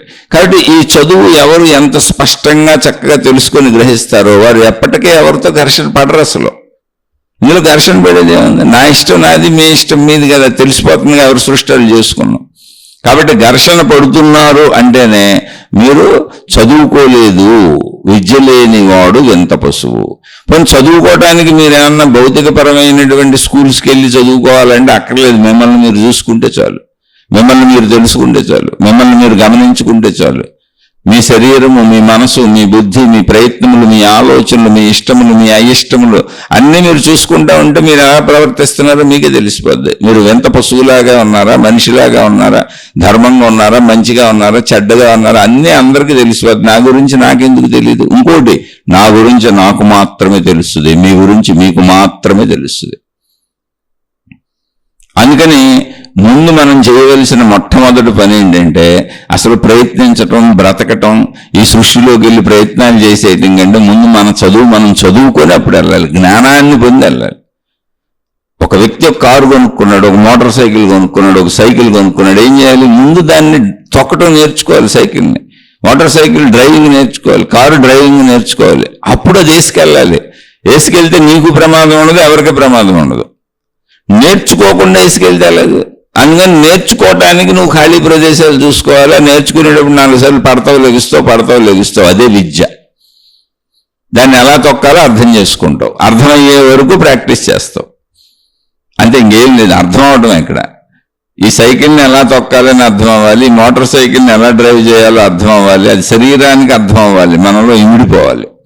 ఈ కారుని ఎలా డ్రైవ్ చేయాలో అర్థం అవ్వాలి. అర్థమైపోయింది, వచ్చేసింది. ఇప్పుడు అందులో నీకు నిపుణత వచ్చింది కాబట్టి నువ్వు డ్రైవ్ చేసుకుంటూ వెళ్ళిపోవచ్చు. అలాగే అసలు జీవితం అనే జీవితాన్ని జీవించటానికి ఇక్కడ ఎంతకాలం? 100 ఏళ్ళు, 90 ఏళ్ళు, 80 ఏళ్ళు, 70 ఏళ్ళు జీవిస్తావు, సగటు జీవితం. అలా జీవించడానికి అసలు నువ్వేం డ్రైవింగ్ నేర్చుకున్నా? జీవితం అనేది ఎలా జీవించాలో ఏం తెలుసుకున్నా? అసలు జీవితం చదువు ఎవడో చదువుకోవాలి, ఎవడిష్టం వచ్చినట్టు వాడు పోతున్నాడు, అంతే. అందుకే ఘర్షణలు, మోసాలు, అన్యాయాలు, కుట్రలు, కుతంత్రాలు, మనుషుల్ని బాధ పెట్టుకుంటారు. అసలు సృష్టి ఎలా ఉందంటే చక్కగా మొత్తం సృష్టి అందరూ హాయిగా బతకడానికి అనుకూలంగా ఉంది. మనుషులే కాదు, మొత్తం జాతులన్నీ అంత హాయిగా ఉంది. మనుషులు నిజంగా చదువుకొని మనుషులకు సహకరించుకుంటే ఈ భూమి స్వర్గము, వాళ్ళు ఇల్లే స్వర్గము, వాళ్ళ హృదయమే స్వర్గము, వాళ్ళ మనసే స్వర్గము. కానీ చదువుకోక నిరంతరం నాకే సుఖములు కావాలి, అన్నీ నాకే అనుకూలముగా ఉండాలనేటువంటి స్వార్థ ప్రవృత్తి వచ్చింది. చదువుకోనప్పుడు రివర్స్ అయ్యారు, నెగిటివిటీలోకి వెళ్ళిపోయారు. దానివల్ల పక్క వాళ్ళని బాధ పెట్టడం, కష్టపెట్టడం, ఇబ్బంది పెట్టడం రావటం వలన స్వర్గమునే నరకముగా తయారు చేసుకున్నారు. ఇక్కడే వాళ్ళు ఇల్లే నరకం చేసుకున్నారు, ఆ ప్రపంచాన్ని నరకం చేసుకున్నారు, వాళ్ళ మనసునే నరకం చేసుకున్నారు, వాళ్ళ జీవితాన్ని దుఃఖమయం చేసుకున్నారు. ఏమి లేదు ఇందులో, సింపుల్ అంతే. ఎంత సింపుల్ అంటే చూడండి, ఎవరు మనసాలు తయారు చేసుకుంటున్నారు, మనుషులందరూ వేరువేరుగా ఉంటారు అన్నప్పుడు నువ్వు నాలాగానే ఉండని అసలు ఎవరైనా ఎవరికైనా చెబుతారు? ఎందుకు చెబుతాం? నువ్వు నాలాగానే ఉండని చెప్పాల్సిన అసలు అవసరత రాదు కదా ఎవరికి, ఆ అవసరతే పుట్టదుగా. ఎవరైనా ఒకసారి చూడండి, గమనించి చూడండి. ఎందుకని అంటే అందరినీ అన్నింటినీ అర్థం చేసుకునేటువంటి స్థితి వస్తుంది అప్పుడు. అది స్థితి ఏం గొప్ప స్థితి కాదు. నాది నాకు ఇష్టమైనప్పుడు నీది నీకు నీ ఇష్టం అవుతుంది కదా. నీ మనసు నీది, నా మనసు నాది అన్నప్పుడు నా మనసులో వాటితో నేను జీవిస్తా, నీ మనసులో వాటితో నువ్వు జీవించు. మనుషులుగా మనకు అవసరాలు ఉన్నాయి, కుటుంబ పరంగా కలిసాం కాబట్టి, భార్యాభర్తలుగా సహజీవనం చేశాం కాబట్టి, తల్లిదండ్రులుగా వాళ్ళు మనం కని పెంచారు కాబట్టి, మనం మళ్ళీ మన కుమారులుగా కుమార్తెలుగా వీళ్ళు మనకు పుట్టారు కాబట్టి, అన్నదమ్ములు అక్క చెల్లెలుగా మనందరం ఒక చోట ఉన్నాం కాబట్టి కలిసిమెలిసి బతుకుదాం. అలాగే సమాజంలో మనుషులందరం మానవ సమాజం నిర్మించుకున్నాం కాబట్టి, మనుషులందరికీ మనుషులతోనే అవసరాలు ఉంటాయి కాబట్టి, నా మనసుతో నేను వెళ్తా, మీ మనసుతో మీరు వెళ్ళండి. ఇప్పుడు రోడ్డు మీద వాహనాలు అనేక వేసుకెళ్తున్నప్పుడు నడిచెళ్ళే వాళ్ళు ఉన్నారు, సైకిళ్ళ మీద వెళ్ళేవాళ్ళు ఉన్నారు, మోటార్ సైకిళ్ళ మీద వెళ్ళేవాళ్ళు ఉన్నారు, స్కూటీల మీద స్కూటర్ల మీద వెళ్ళేవాళ్ళు ఉన్నారు, కార్ల మీద వెళ్ళేవాళ్ళు ఉన్నారు, లారీల మీద వెళ్ళేవాళ్ళు ఉన్నారు, బస్సుల మీద వెళ్ళేవాళ్ళు ఉన్నారు, అనేక వాహనాల మీద వెళ్తున్నారు. రోడ్డు ఒకటే. ఎవరికి వాళ్ళు ఏం చేస్తున్నారు? ఎవరికి వాళ్ళు చక్కగా ఎవరికి పక్క వాళ్ళకి దారి ఇచ్చి వెళ్ళిపోతున్నారు. దారి ఇవ్వకపోతే హారన్లు కొట్టి దారి తీసుకొని వెళ్ళిపోతున్నారు. ట్రాఫిక్లో ఎలా జీవిస్తున్నామో రోజువారీ జీవితం కూడా ట్రాఫిక్ లాంటిదే. మన ఇంట్లో అయినా బయట అయినా చక్కగా మన దారి మనం చేసుకుంటూ పక్క వారికి ఇబ్బంది లేకుండా వెళ్ళిపోవాలి. అలా కాని చోట ఏమైనా యాక్సిడెంట్లే మనుషులు చచ్చిపోతున్నారు. బస్సులు మోటార్ సైకిళ్ళు గుద్దేసుకున్నాయి, కార్లు గుద్దేసుకున్నాయి, చచ్చిపోతున్నారు, ప్రమాదములకు లోనవుతున్నారు యాక్సిడెంట్లు. అలాగే మానసికమైనటువంటి ఆలోచనాపరమైనటువంటి భావపరమైనటువంటి యాక్సిడెంట్లన్నీ కూడా ఘర్షణలు సృష్టిస్తున్నాయి. అలా ఉండకూడదు, సామాన్య సత్యం. జస్ట్ నేను చదువుకుంటే అర్థమైపోద్ది, అంతే. చదువు అంటే అంతే, వ్యక్తిగత చదువు. ఇది మామూలుగా జీవితం. ఈ వ్యక్తిగత చదువులో ఇలా చదువుకున్న వాళ్ళు, మానవ లోకాన్ని అంతా గమనించిన వాళ్ళు మనుషులకు చెప్పినవి నీతి సూత్రములు. ఏంటంటే నీతి సూత్రములు ఏంటంటే మనిషి ఎలా బతకాలని సత్యత. ఏంటి అంటే మనుషులందరూ ఒకటే కనుక, అందరికీ మనసులు ఉంది కనుక, అందరూ సొంత మనసులతో ఉంటారు కనుక ఎవరు ఎవరిని ఇబ్బంది పెట్టుకోవద్దు, బాధ పెట్టుకోవద్దు. వీలైతే ఒకరికొకరు సాయపడుతూ దీన్ని స్వర్గంగా మలుచుకు జీవించండి అని ధర్మాలు పెట్టారు. అంతే. ధర్మాలు, చట్టాలు, శాసనాలు, న్యాయములు, న్యాయ వ్యవస్థలు ఇవన్నీ వచ్చినాయి. అది మనుషులు పెట్టుకుంది. దాని ప్రకారం జీవించేసి అయిపోయింది. మంచిగా ధర్మంగా జీవించావంటే నువ్వు సమస్తం చదువుకున్నట్టే. అధర్మము, మోసము, అన్యాయము, అక్రమము చిన్న సత్యమైన ఆడుతున్నావంటే అసలు నీకు చదువే లేనట్టు. అసలు చిన్న అబద్ధం చెప్పావు, చదువు లేనట్టే. లౌక్యంగా ప్రవర్తించావు, చదువు లేనట్టే. అంటే నువ్వు చదువుకోవాలా. ఏం చదువుకోవాలి? ఆధ్యాత్మిక చదువుకోవాలి, ఆత్మజ్ఞాన చదువుకోవాలి, స్వీయ వ్యక్తిగత అంతరంగ చదువుకోవాలి. ఒక మాటలో నిన్ను నువ్వు చదువుకోవాలి. నిన్ను నువ్వు చదువుకోకుండా నేను అనుకుంటూ 80 ఏళ్ళు 90 ఏళ్ళు 100 ఏళ్ళు జీవించేద్దామని వెళ్ళిపోతున్నావు. చూడండి ఎంత మూఢత్వం. అంటే కళ్ళు మూసుకొని పరిగెత్తడం లాంటిది అది. తనను తాను చదువుకోకుండా, తన గురించి తాను తెలుసుకోకుండా, తన శరీర పనితీరేంటి, మనసు పనితీరేంటి, బుద్ధి పనితీరేంటి, ప్రాణశక్తి పనితీరేంటి, అసలు ఈ పనితీరులన్నీ ఏంటి, ఈ శరీరం ఎందుకు ఎలా పనిచేస్తుంది, ఎలా పనిచేస్తుంది అనేటువంటి వాటిని చదువుకోకుండా నేను జీవించేసుకుంటూ వెళ్ళిపోతున్నాను, 80 ఏళ్ళు 90 ఏళ్ళు 100 ఏళ్ళని పరిగెట్టుకుంటూ జీవించేసే వాళ్ళందరూ కూడా కళ్ళు మూసుకొని రోడ్డు మీద పరిగెత్తుతున్న వాళ్ళు, కళ్ళు మూసుకొని రోడ్డు మీదే వాహనాన్ని నడుపుతున్నాడు. కళ్ళు మూసుకుని నడిపితే ఎలా ఉంటుందో ఒకసారి ఊహించుకోండి. అందుకే మన జీవితాలన్నీ అస్తవ్యస్తంగా ఉన్నాయి. కళ్ళు తెరవండి ఎప్పటికైనా అని చెప్పేది ఆధ్యాత్మికత. నేను రోడ్ల మీద వెళ్తున్నప్పుడు కళ్ళు తెరిచి వెళ్ళాలి. నువ్వు పడుకున్నప్పుడు కళ్ళు మూసుకో, తప్పులేదు, చక్కగా నీ ఇష్టం. కానీ నువ్వు అనేక మందితో కూడి రోడ్ల మీద వెళ్తున్నప్పుడు కళ్ళు తెరిచే నడవాలి, కళ్ళు తెరిచి అన్నింటినీ చూసుకుంటూ నడవాలి, కళ్ళు తెరిచే డ్రైవింగ్ చేయాలి. అన్ని కళ్ళు తెరిచే వికాసముతో విజ్ఞానముతో ఉండాలి. అలా జీవితంలో కళ్ళు తెరిచి జీవించటము అంటే అర్థం ఏంటంటే జ్ఞానముతో విజ్ఞానముతో అన్నింటినీ అర్థం చేసుకొని గ్రహించి జీవించటం. అందులో ముందు నువ్వు అర్థం చేసుకోవలసింది మొత్తంగా నిన్నే. నువ్వెవరిని అర్థం చేసుకోకల్లా. నిన్ను నువ్వు సంపూర్ణంగా అర్థం చేసుకుంటే, నిన్ను నువ్వు సంపూర్ణంగా తెలుసుకుంటే, నీ శరీర పనితీరు, మనస్సు పనితీరు, బుద్ధి పనితీరు, ప్రాణశక్తి పనితీరు సంపూర్ణంగా నీకు తెలిస్తే మొత్తం మిగిలిన అందరికీ అలాగే ఉంటుంది అనేది నీకు అర్థమవుతుంది. అంతే చదువు. వివేకం వచ్చేస్తుంది, విచక్షణ వచ్చేస్తుంది. వివేకము విచక్షణతో జీవించడమే కళ్ళు తెరిచి జీవించడం. అసలు అది లేకుండా కళ్ళు మూసుకు పరిగెత్తినట్టుగా నేను జీవిస్తున్నాను అంటే అసలు ఉపయోగమే ఉంది? గుడ్డివాడి ప్రయాణం మన జీవితం. అందుకే ఎప్పుడు అస్తవ్యస్తంగానే ఉంటుంది, సుఖం ఉండదు, ఎప్పుడు దుఃఖమే, అందరికీ దుఃఖమే, ఎంతున్నా దుఃఖమే, ఎన్నున్నా దుఃఖమే, అనంతమైన కోరికలు ఆగవు. దీనికి కారణం ఏంటంటే నువ్వు చదువుకోవాలా.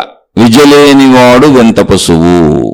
కాబట్టి ఎప్పుడు దుఃఖానికి లోనవుతావు. ఎన్నున్నా నీకు తృప్తి కలగదు, ఎన్ని పొందినా తృప్తి కలగదు, ఎన్ని అనుభవించినా తృప్తి కలగదు. అందుకే మీరు చూడండి, ఇప్పుడు డబ్బు ఉందనుకోండి, సంపాదించారు కోటాను కోట్లు, వందల కోట్లు, వేల కోట్లు, లక్షల కోట్లు, అపర కుబేరులు, కోట్లు అయినా సంపాదిస్తూనే ఉంటారు. ఎప్పటి వరకు? చనిపోయే వరకు. ఎందుకని తెలియదు నాకు. ఎక్కడ ఆపాలో తెలియదు, ఎందుకు ఆపాలో తెలియదు, అసలు ఆపాలో లేదో తెలియదు. ఎందుకంటే నన్ను నేను చదువుకోలే. నా కాలక్షేపం ఇదే. ఇప్పుడు నిరంతరం ప్రయత్నించడం, అనుభవించడం. అది ఆపేస్తే ఏం చేయాలో తెలియదు నాకు. ఎందుకంటే నన్ను నేను చదువుకోలే. నేను జీవించడం అంటే ఇంతే అనుకున్నా. అక్కడ ప్రాబ్లం వస్తుంది. ఎవరైనా గమనించుకొని చూడండి. అందుకే నిన్ను నువ్వు చదువుకో, నిన్ను నువ్వు తెలుసుకో. నిన్ను చదువుకోవడం అన్నా, నిన్ను తెలుసుకోవడం అన్నా, నిన్ను గమనించుకోవటం అన్నా మొత్తం ఒకటే. అనేక రకాలుగా మాట్లాడుకుంటున్నాం అంతే, అర్థం అవటం కోసం. ఇప్పుడు ఈ విషయాల్లో మనం ఏం చెప్పుకున్నాం? ఫస్ట్ మొత్తం సృష్టి అంతా ఏంటంటే సర్వవ్యాపక ఆకాశ శక్తి, ఉన్నత శక్తి. సైన్స్ అదే చెబుతుంది, మామూలుగా ఆధ్యాత్మికతలో మహాత్ములు అదే చెప్పారు. శక్తి ఎలా ఉంటుంది అన్నప్పుడు ఆకాశం వలె ఉంటుంది. శక్తికి రూపు, రంగు, రుచి, వాసన ఏమి లేవు. ఆకాశం వలె ఉంటుంది. శక్తిగా దాన్ని ఏ విధముగానూ గమనించి పట్టుకోలేం. సృష్టిగా దాన్ని మనం తెలుసుకుంటున్నాం, అనుభవిస్తున్నాం. మనంగా కూడా సృష్టి రూపంలోనే ఉన్నాం మనం. కాబట్టి మనం ఇప్పుడు మాట్లాడుకుంటున్నాం, అనుభవిస్తున్నాం. అంటే శక్తిని గ్రహించాలి అంటే శరీరం ఉండాలి. ఒక మాటలో చెప్పాలంటే నువ్వు సృష్టి అయ్యి ఉండాలి. అప్పుడే నువ్వు శక్తిని పట్టుకోగలుగుతావు, గ్రహించగలుగుతావు, శక్తి ఉన్నదని తెలుసుకోగలుగుతావు. ఆ తెలుసుకోగలగటానికి గ్రహణ యంత్రం కావాలి, గ్రహించే యంత్రం కావాలి, అనుభవానికి అనుభవించే యంత్రం కావాలి, ప్రయత్న యంత్రం కావాలి. అదే శరీరము. అంటే ఇప్పుడు ఈ శరీరము దేనికంటే నేను శక్తిని అని తెలుసుకునేటువంటి, గ్రహించగలిగినటువంటి, అర్థం చేసుకోగలిగినటువంటి, ప్రయత్నించగలిగినటువంటి, సాధించగలిగినటువంటి ఏమని? నేను శక్తినని. గ్రహణ యంత్రము ఇది ఉంటేనే తెలుసు, లేకపోతే అది తెలియదు. అందుకే మనకు ఆకాశములు ఏమీ లేదు అనుకొని మేలకుండా వెళ్ళిపోతుంటాం. మనలాంటి మనుషుల్ని గుర్తిస్తాం, జంతువులను గుర్తిస్తాం, చెట్లను గుర్తిస్తాం, జడ పదార్థాలను, ఏదైనా పదార్థాలుండి గుర్తిస్తాం, సముద్రాలు, నదులు, వీటిని గుర్తిస్తాం. గుర్తించడానికంటే శబ్ద, స్పర్శ, రూప, రస, గంధములకు అనువుగా ఏదుందో వాటిని గుర్తిస్తాం. మళ్ళీ మనం గుర్తించలేని సృష్టి బోర్డు ఉంది. మన శరీర నిర్మాణమును బట్టి మాత్రమే మనం గుర్తించేది ఉంటుంది. అదే మనకు సత్యమని అనిపిస్తూ ఉంటుంది. కాబట్టి మన సృష్టి, మన లోకము, మనం భావించుకున్న మనకు మనసు ఏది ఉందో మన సృష్టి అదే. మన పరిమిత సృష్టి, పరిమిత భావాలతోనే ఉంటుంది. ఉన్న సృష్టి ఉన్నట్టుగా మనకు తెలియదు. ఉన్న సృష్టి ఉన్నట్టుగా మనం ఈ శరీరము ద్వారా తెలుసుకోవచ్చు. అదే శక్తి, అదే అనంతాత్మశక్తి అని తెలుసుకున్న వాళ్ళు ఆత్మజ్ఞానాన్ని అందించారు. అక్కడ దాకా మనం వెళ్ళాలంటే ముందు నిన్ను చదువుకోవాలి, నిన్ను తెలుసుకుంటూ వెళ్ళాలి. వెళ్తే ఆ శక్తిని నేనని నీకు తెలుస్తుంది అని చెప్పారు. ఇది అసలు జరిగింది, ఇది జరుగుతున్నది. ఇది మన శరీరంలో శరీర పనితీరు ఇలా ఉండాలి, శరీరం ఇలా ఉండాలని సృష్టి నిర్ధారించింది. ఇందులో శరీరముతో గ్రహించబడిన పంచేంద్రియముల ద్వారా ప్రయత్నించి గ్రహించబడి అనుభవించబడిన విషయాలన్నీ మనసులో, అంటే మనసుగా తయారవ్వాలి. ప్రాణశక్తులు ప్రింట్ అయ్యేది మనసుగా తయారవ్వాలని సృష్టి పెట్టిన విధానం అది. ఇందులో మనదేం లేదు అసలు. మొత్తం సృష్టి నిర్ధారణలో జరిగింది అది. మనం నిర్మించుకున్నది కాదు, మనం దాన్ని తెలుసుకుంటున్నాం, మనం చదువుకుంటున్నాం. కానీ అది సృష్టి కూర్చిన శరీరము, సృష్టి కూర్చిన మనసు, సృష్టి కూర్చిన బుద్ధి. ఆ సృష్టి శక్తి అని ప్రాణశక్తి, సృష్టి కూర్చిన శక్తి, సృష్టి శక్తి. కాబట్టి ఇందులో మనం తెలుసుకుంటూ ప్రయాణించుకుంటూ వెళ్తే ఈ శరీరాన్ని సృష్టి ఎలా డిజైన్ చేసింది, దీని జననము, దీని మరణము, మధ్యలో దీని జీవితము, ఈ శరీర ఎదుగుదల, పెరుగుదల, తరుగుదల అసలు మన చేతిలోనే లేదు. అందుకే ఇది సృష్టి కూర్చిన కూర్పు అని చెప్పాం.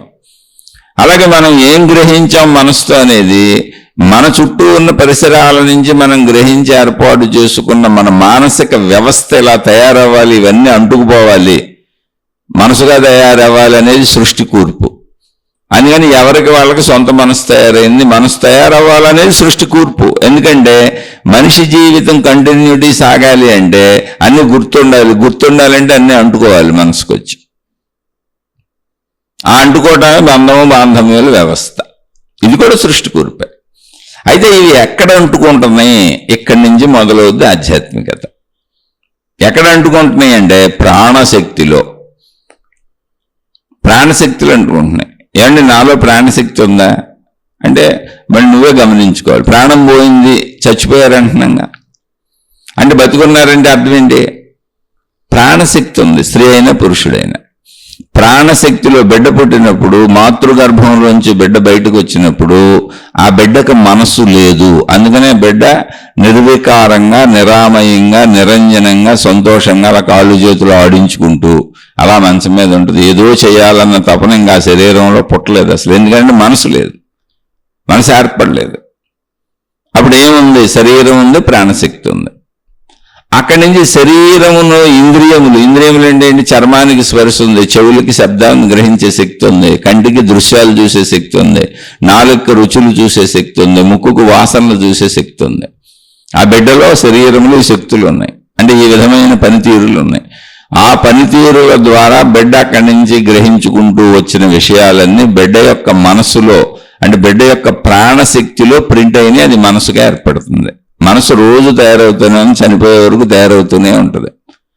మళ్ళీ ఆ తయారైన మనసే మళ్ళీ రేపు కంటిన్యూటీలోకి వచ్చి మనకు అన్నింటినీ గుర్తు చేసి మళ్ళీ అనుభవించి పొందని చెప్పుద్ది. ఎందుకంటే శరీరానికి రోజు అన్నీ కావాలి కనుక గుర్తు చేస్తుంది వాటిని.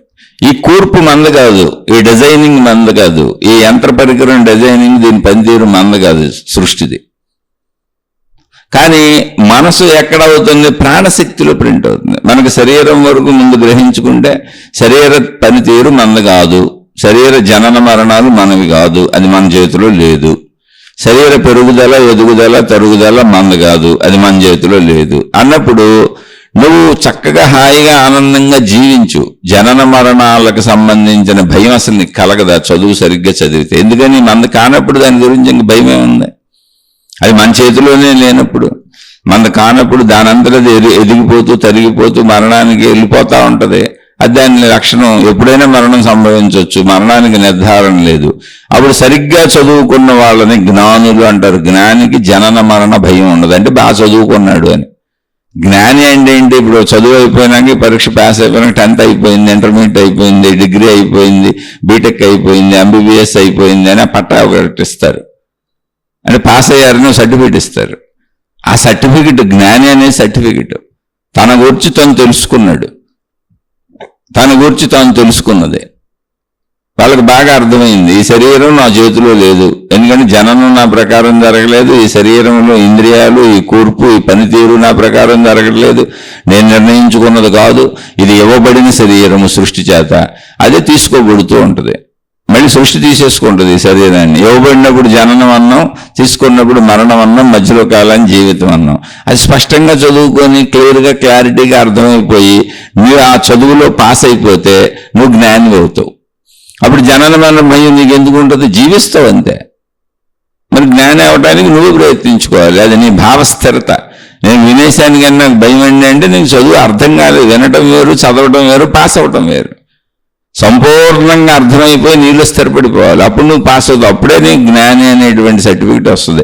నువ్వు నీ పేరుకు ముందు జ్ఞాని అని అందరి చేత జ్ఞాని అని పిలిపించుకుంటే జ్ఞాని అవ్వవో.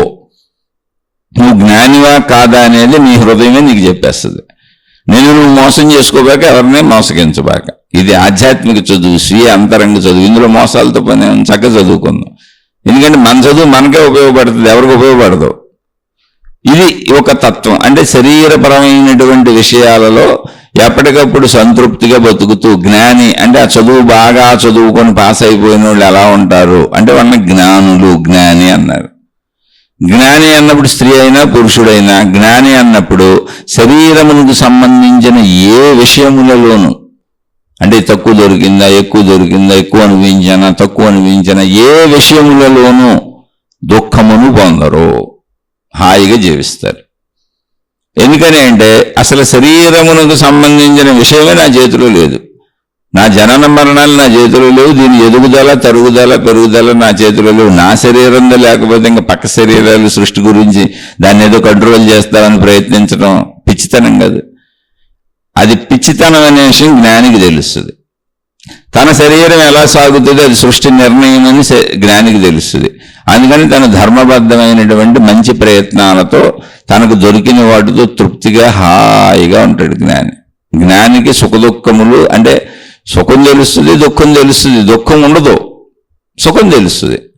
ఎందుకంటే తిన్నప్పుడు తిండి సుఖం తెలుస్తుంది, కడుపు నిండినప్పుడు హాయిగా ఉంటుంది, నిద్రపోయినప్పుడు హాయిగా ఉంటుంది, మలమూత్ర విసర్జన చేసినప్పుడు శరీరం హాయిగా ఉంటుంది, చక్కగా శరీరాన్ని శుభ్రపరుచుకున్నప్పుడు హాయిగా ఉంటుంది, శారీరక అవసరాలు తీర్చుకుంటున్నప్పుడల్లా హాయిగా ఉంటుంది. అందుకని సుఖం తెలుస్తుంది. దుఃఖం ఉండదు. ఎందుకు ఉండదంటే చదువుకున్నాక ఇది ఇలాగే ఉంటుందని తెలిసినప్పుడు ఇలా ఉండకూడదు, ఇలా ఉండాలనే ప్రయత్నం దుఃఖం. నేను అనుకున్నట్టే జరగాలనే దుఃఖం. అలా ఎందుకు అనుకుంటాడు? చదువుకున్నాయన అనంత సృష్టికి ఎదురు ఎందుకు వెళ్తాడు? వెళ్ళలేడుగా. చేమెళ్ళి కొండను కదిపేయలేదుగా. నా దారి గడ్డి వచ్చింది, కొండను పక్కన పెడతానని చేమ ప్రయత్నించడం ఎలాంటిదో మనం కూడా అలాంటిది. అసలు కుదురుతుందా? కుదరదుగా. కుదరని వాటి వైపు వెళ్ళడమే జ్ఞానం. అందుకని జ్ఞాని ఉన్నది ఉన్నట్టుగా తెలుసుకుంటాడు సత్యము అంటే అది. కాబట్టి జ్ఞానికి సుఖం ఉంటుంది, దుఃఖం ఉండదు, ఏ విషయాల్లోనూ ఉండదు. అలాగే అలాంటి మనసే తయారవుతుంది కనుక ఇబ్బందులు ఉండవు, మనసు కూడా చక్కగా ఉంటుంది. అందుకని నీ గురించి నువ్వు చదువుకోవాలి. ఇక్కడ మళ్ళీ ఇది ఎంతవరకు అయింది? ఇప్పుడు శరీర సంబంధిత విషయాలు చదువు. ఇది శరీరపరంగా, నిత్య అవసరాల పరంగా, శరీర జీవిత పరంగా, జనన మరణాల పరంగా, జీవితంలో నువ్వు రోజు నిత్య అవసరాలకు పొందే ప్రయత్నాలు చేసే ప్రయత్నాలు కానీ, పొందే విషయాలు కానీ, అనుభవాల పరంగా నీకు సుఖం ఒక్కటే ఉంటుంది, హాయి ఒక్కటే ఉంటుంది, దుఃఖం ఉండదు. ఎందుకని తృప్తిగా ఉంటావు కనుక. ఇది జ్ఞాని జీవితం. ఇక్కడి నుంచి జ్ఞానం అయిపోలా, ఇంకా ఉంది. మనసు ఎక్కడ ఏర్పడుతుంది? ఇంకొంచెం లోపలికి వెళ్ళాలి. శరీరాన్ని వదిలి లోపలికి వెళ్తే మనసు ఉంది. మనసు ఎక్కడ ఏర్పడుతుంది? జ్ఞాని ముందు మంచోడు అయిపోయాడు, మంచి గురించి చెప్పుకోకర్లేదు. మంచిగా ఉంటేనే జ్ఞాని. చెడు భావాలు తలంపులు అసలు రానేరావు చదువుకున్నవాడికి. కాబట్టి ఆ మనిషి జ్ఞాని ఎప్పుడో మంచోడు అయిపోయాడు. కాబట్టి ఆ మంచి గురించి చెప్పుకోవట్లా. నీలో చెడులన్నీ పోగొట్టుకొని మంచోడు అయితేనే జ్ఞాని అవుతావు. అప్పుడే నీకు ఓన్లీ సుఖం హాయి మాత్రమే ఉంటాయి, దుఃఖం లేని స్థితి ఉంటుంది. ఇప్పుడు రెండో స్టేజ్ ఏంటంటే అసలు మనసు ఎక్కడ తయారవుతుంది, ఎలా తయారవుతుంది తెలుసుకుంటాడు తనలోనే. అంటే చదువులో కొంచెం లోతుకి వెళ్ళాడు. నీ శరీర చదువు పై చదువు చదివేశాడు, అందులో జ్ఞానం అయిపోయాడు. ఇప్పుడు మనసుకు లోపలికి వచ్చాడు. వచ్చినప్పుడు మనసు ఎలా తయారవుతుందంటే చిన్నతనం నుంచి శరీరముతో నేను గ్రహించిన విషయాలన్నీ ప్రాణశక్తిలో ప్రింట్ అయినాయి. ప్రింట్ అయినంత పార్ట్ ఏది ఉందో అది మనసు, మిగిలినంత ఖాళీ ప్రాణశక్తి. ప్రాణశక్తిగానే ఉంది. అందులో ప్రింట్ అయిన భాగం ఏది ఉందో దాన్ని మనసు అని పేరు పెట్టారు. ఇది మహాత్ములు పెట్టిన పేర్లు ఊరికినే అంతే. కాబట్టి అక్కడ ఏం చేస్తాడంటే ఇప్పుడు లోపలికి వచ్చాడు కాబట్టి ఇంకా లోతుగా తనను తాను చూసుకుంటున్నాడు కాబట్టి మనసు ఏర్పడే విధానం అర్థమైంది. ఇప్పుడు ఓహో నా ప్రాణశక్తిలో ఇది ప్రింట్ అయింది. ఓకే, మనసు దేనికి ఉపయోగపడుతుంది? శరీరపరంగా జీవించడానికి ఉపయోగపడుతుంది. ఓకే, దాన్ని అలా ఉపయోగించని. కానీ ప్రాణశక్తి ఏంటి అన్నప్పుడు శరీరాన్ని వదలాలి, మనసును వదలాలి. వదిలితే కానీ ప్రాణశక్తి ఏంటో తెలియదు. దానికోసం శరీర మనస్సులను కాసేపు ఆపేసే ప్రయత్నం చేసేటువంటి సాధన చేసుకుంటాడు. దాన్ని ధ్యానం అంటారో తపస్సు అంటారో ఏదైనా. శరీరం కదపకూడదు, మనసుని కదపకూడదు. మనసుని కదపకుండా ఉంచడం మన వల్ల అవుతుందా అంటే అవ్వదు. శరీరాన్ని కదపకుండా ఉంచవచ్చు, ఎందుకంటే శరీరం మన చేతిలో ఉంది, కూర్చుంటాం కదపకుండా. మనసుని కదపకుండా ఉంచగలమా అంటే అది అభ్యాసము చేత కాలగమనంలో నిదానంగా జరుగుద్ది. కానీ రోజు ప్రాక్టీస్ చేయాలి. హఠాత్తుగా ఒక్కసారి శరీరాన్ని కూర్చోబెట్టినట్టు కుదరదు అది. అందుకని నిరంతర అభ్యాసాన్ని చేసుకుంటూ వెళుతూ మనసుని ఆపగలమా అంటే ఖచ్చితంగా ఆపగలం. ఎందుకంటే రోజు నిద్రలో మనసు దానంతటా అదే విలీనం అయిపోతుంది, ఆగిపోతుంది, నిద్రపోతుంది. మనసు కూడా శరీరం నిద్రపోతుంది, మనసు నిద్రపోతుంది. అప్పుడు మనం ప్రాణశక్తిలోకి వెళ్తున్నాం. కానీ ఎరుక లేని ప్రాణశక్తిలోకి వెళ్తున్నాం. అది సృష్టి కూర్చిన కూర్పు. నిద్ర అనేది సృష్టి పెట్టింది, మన ప్రయత్నంతో వస్తుంది కాదు. అది సృష్టి సహజంగా ఏర్పాటు చేసిన వ్యవస్థ మన శరీరంలో. ఇప్పుడు దాన్ని మనం ప్రయత్నంతో నిద్రాస్థితి లాంటి నిద్రాస్థితి ఏదైతే ప్రాణశక్తి స్థితో అదే ప్రాణశక్తి స్థితి. అక్కడ మనసు నిద్రపోయింది, శరీరం నిద్రపోయింది. ప్రాణశక్తి స్థితిలో మనం ఉన్నాం. కానీ అది ప్రాణశక్తి అని మనకు ఎందుకు తెలియదు అంటే మనం ప్రయత్నించి వెళ్ళలేదు. నేను శరీరం అన్న భావనలో సహజంగా ప్రయత్నించుకుంటూ అలిసిపోయి నిద్రపోయాం అంతే. అది సృష్టి చేసిన ఏర్పాటు. ఇప్పుడు దాన్నే మనం ప్రయత్నించి మెలకువలో తెలుసుకునే పని చేస్తున్నాం. ఇంకా చదువుకుంటున్నాడు, లోపలికి వచ్చాడు అనమాట. శరీర చదువు చదివేశాడు, మనస్సు చదువు చదివేశాడు. శరీర మనస్సులన్నీ విభిన్నంగా ఎవరికి వాళ్ళకి విభిన్నంగా ఉంటాయి అనుకున్నాడు. ఘర్షణలు పోయినాయి, ఎవరితో ఘర్షణలు పట్టలేదు, ధర్మంగా మంచిగా జీవిస్తున్నాడు. జ్ఞాని అయిపోయాడు శరీర మనోపరంగా, జీవన పరంగా. ఇప్పుడు అంతరంగ పరంగా జ్ఞానాన్ని మళ్ళీ చదువుకుంటున్నాడు. కాబట్టి మనస్సు ఆగుతుంది. అయితే సృష్టి దానంతటా ఆగేలా ఏర్పాటు చేసింది గాఢ నిద్రలో. ఇప్పుడు దాన్ని మెలకువలో ప్రయత్నిస్తున్నాను కనుక దానికి కొంతకాలం పట్టొచ్చు. ఆ కొంతకాలం పట్టేదానికి నేను అసహనానికి గురవక, నాకు కుదరట్లేదు అనుకోక, లేదా నాకు భయం వేస్తుంది అంటారు కొంతమంది ధ్యానం మొదలు పెట్టకని. పిచ్చి పిచ్చి ఆలోచనలు వస్తున్నాయి అంటారు. ఇవన్నీ వచ్చేదే మనసుకండి బాబు. అవి వస్తేనే కరెక్ట్, రాకపోతే భయపడాలి. ఇప్పుడు కొత్తలో మొదలుపెట్టిన వాళ్ళకి మానసికమైనటువంటి ఆలోచనలన్నీ ఏగలు ముసిరినట్టు ముసిరితే కరెక్ట్ అది. ఎందుకంటే నువ్వు శరీరాన్ని ఎప్పుడు ఆపావో మనసు అప్పుడు పరుగులు పెట్టేస్తుంది. నువ్వు శరీరంతో ఏదన్నా పని చేస్తున్నావు అనుకో, ఆ పని వరకే పరుగు పెట్టుద్ది అది. నువ్వు అసలు మొత్తం పనులు ఆపేసావు అనుకో, విపరీతమైన పరుగులు లోపల పెట్టుద్ది. ఎందుకని ఏదో రకంగా శరీరాన్ని కదుపు అనేది మానసిక ధర్మం. శరీరాన్ని కదపడం దాని ధర్మం. అందుకని నీకు బోల్డ్ ఆలోచనలు వస్తాయి. అలా ఆలోచనలు రావటం అనేది సాధనలో మొదటి స్థితుల్లో కరెక్టు. అది తప్పు అని అనుకోబాకండి ఎవరైనా. కాబట్టి అలా సాధన చేసుకుంటూ వెళ్ళాక కొన్ని రోజులకి ఆలోచనలుగా ఉపశమిస్తాయి. ఎందుకు ఉపశమిస్తాయి అంటే నీకే అర్థమవుద్ది, మనసుకే అర్థమవుద్ది. ఏమని? ఇప్పుడు శరీరాన్ని కదపను, శరీరాన్ని కదపరు. ఇప్పుడు ఈ స్థితిలో కూర్చున్నప్పుడు ఈ ధ్యాన ముద్రలో శరీరాన్ని కదపరు, ఈ తపో ముద్రలో శరీరాన్ని కదపరు. ముద్ర అంటే ఏదో గొప్పగా అనుకోవాలి, కూర్చున్న విధానం. ఎలా అయినా కూర్చోవచ్చు, మీ ఇష్టం. ఎలా కూర్చున్నా మీ ఇష్టం.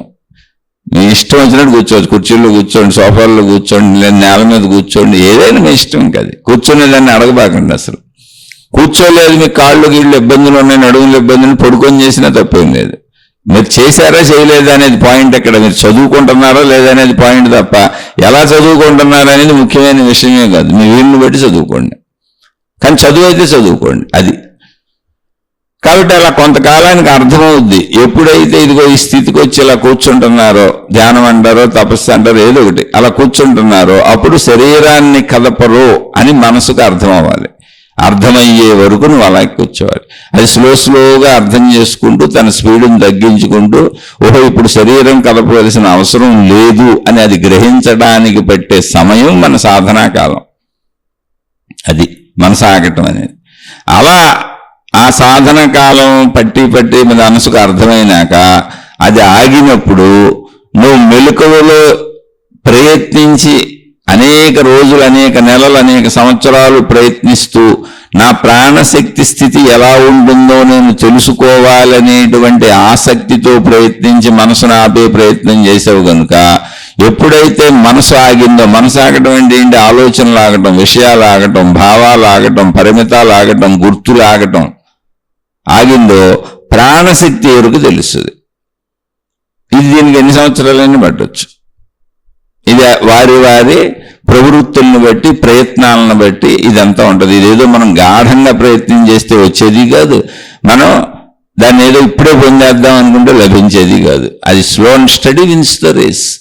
నీ శరీరానికి అర్థం అవ్వాలి, నీ మనసుకు అర్థం అవ్వాలి, నీకు అర్థం అవ్వాలి, నీ బుద్ధికి అర్థం అవ్వాలి, నీ శక్తికి అర్థం అవ్వాలి. మొత్తంగా నీలో ఉన్న అన్ని వ్యవస్థలు ఒకదానికొకటి సహకరించుకుంటూ సమన్వయంతో నిన్ను నువ్వు బాధించుకోకుండా సాగాలి.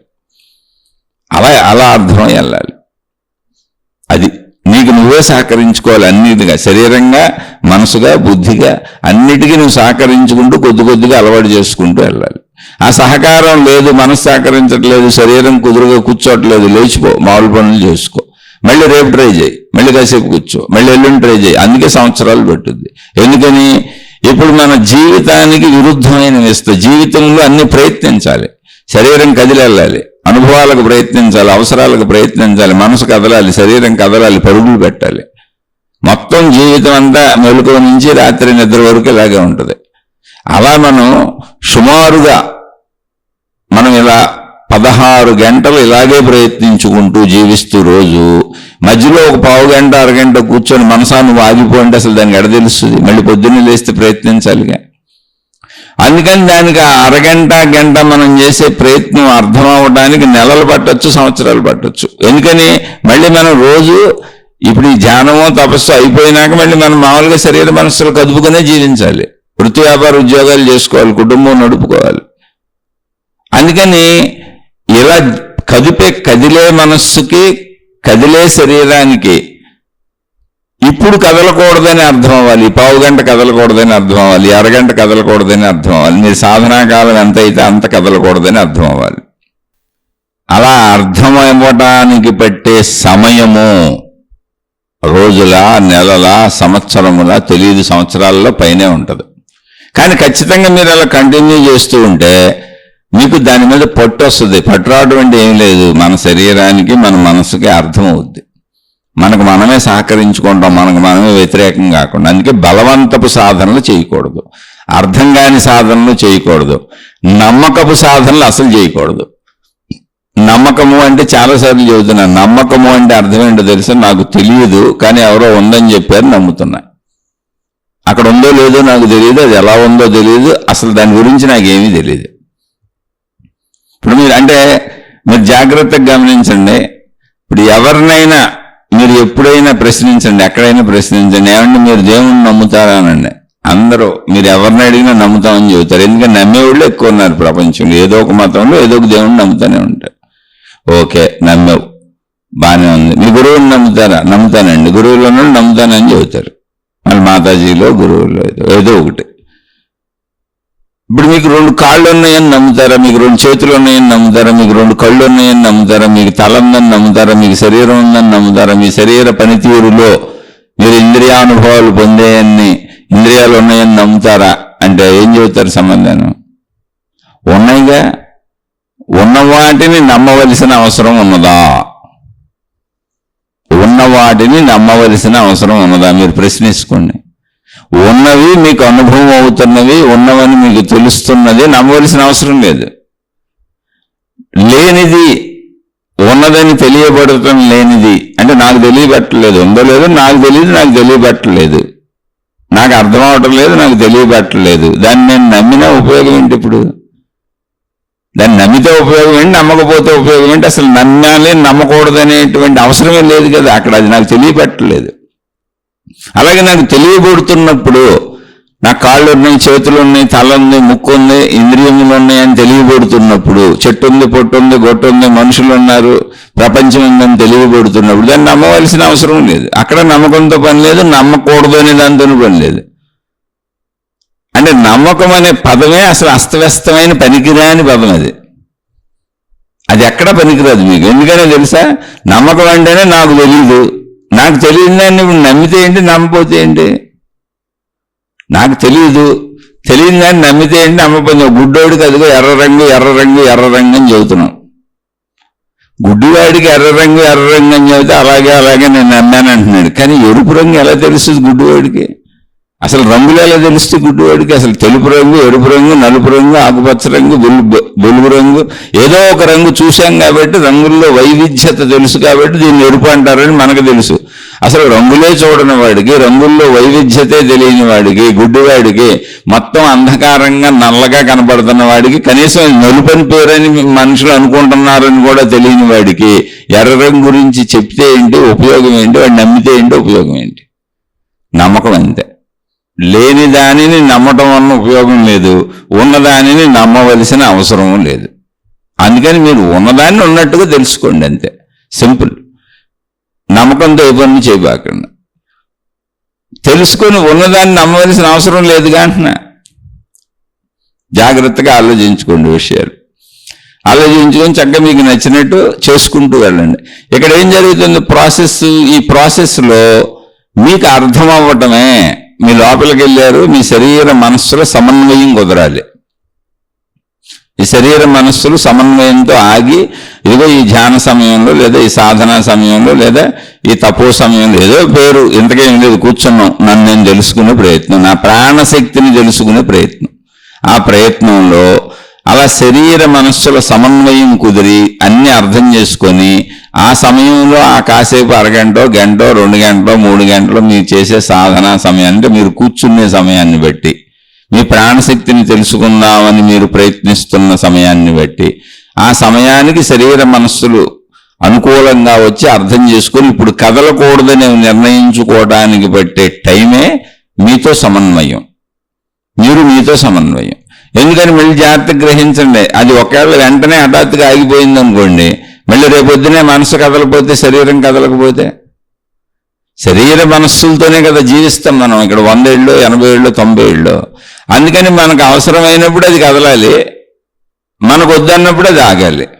ఈ వ్యవస్థనే అలవాటు చేస్తున్నాం ఇప్పుడు దానికి మనం. ఆ వ్యవస్థను ఆల్రెడీ సృష్టి పెట్టింది. అవసరమైనప్పుడు కదిలేదాన్ని మెలకువ జాగ్రత్త అవస్థ ఉంది. వద్దు అక్కర్లేదు ఇప్పుడు నేను నిద్రపోతానని గాఢ నిద్ర పెట్టినప్పుడు దాన్ని సుషుప్తి అవస్థ ఉంది. ఈ రెండింటికి మధ్యలో గాఢ నిద్ర జాగ్రత్త అవస్థకి, గాఢ నిద్ర సుషుప్తి అవస్థకి, మెలకువ జాగ్రత్త అవస్థకి మధ్యలో శరీరం నిద్రపోయినాక మనసు కాసేపు తిరుగుద్ది, దాన్ని స్వప్నావస్థ ఉంది. ఇది సృష్టి చేసిన ఏర్పాటు. ఇప్పుడు దీన్ని మనం చేసుకుంటున్నాం ప్రయత్నించిన ప్రాణశక్తి ఏంటో తెలుసుకోవాలి అని. కాబట్టి ఆ సమన్వయం కుదిరి దానికి అర్థమయ్యి నేను ఇప్పుడు మెలకువలో ఇలా ఆగినప్పుడు నువ్వు ఆగాలి అని దానికి తెలియటానికి ఎన్ని సంవత్సరాలు పడుతుంది అనేది శరీర సమన్వయంలో ఉంది.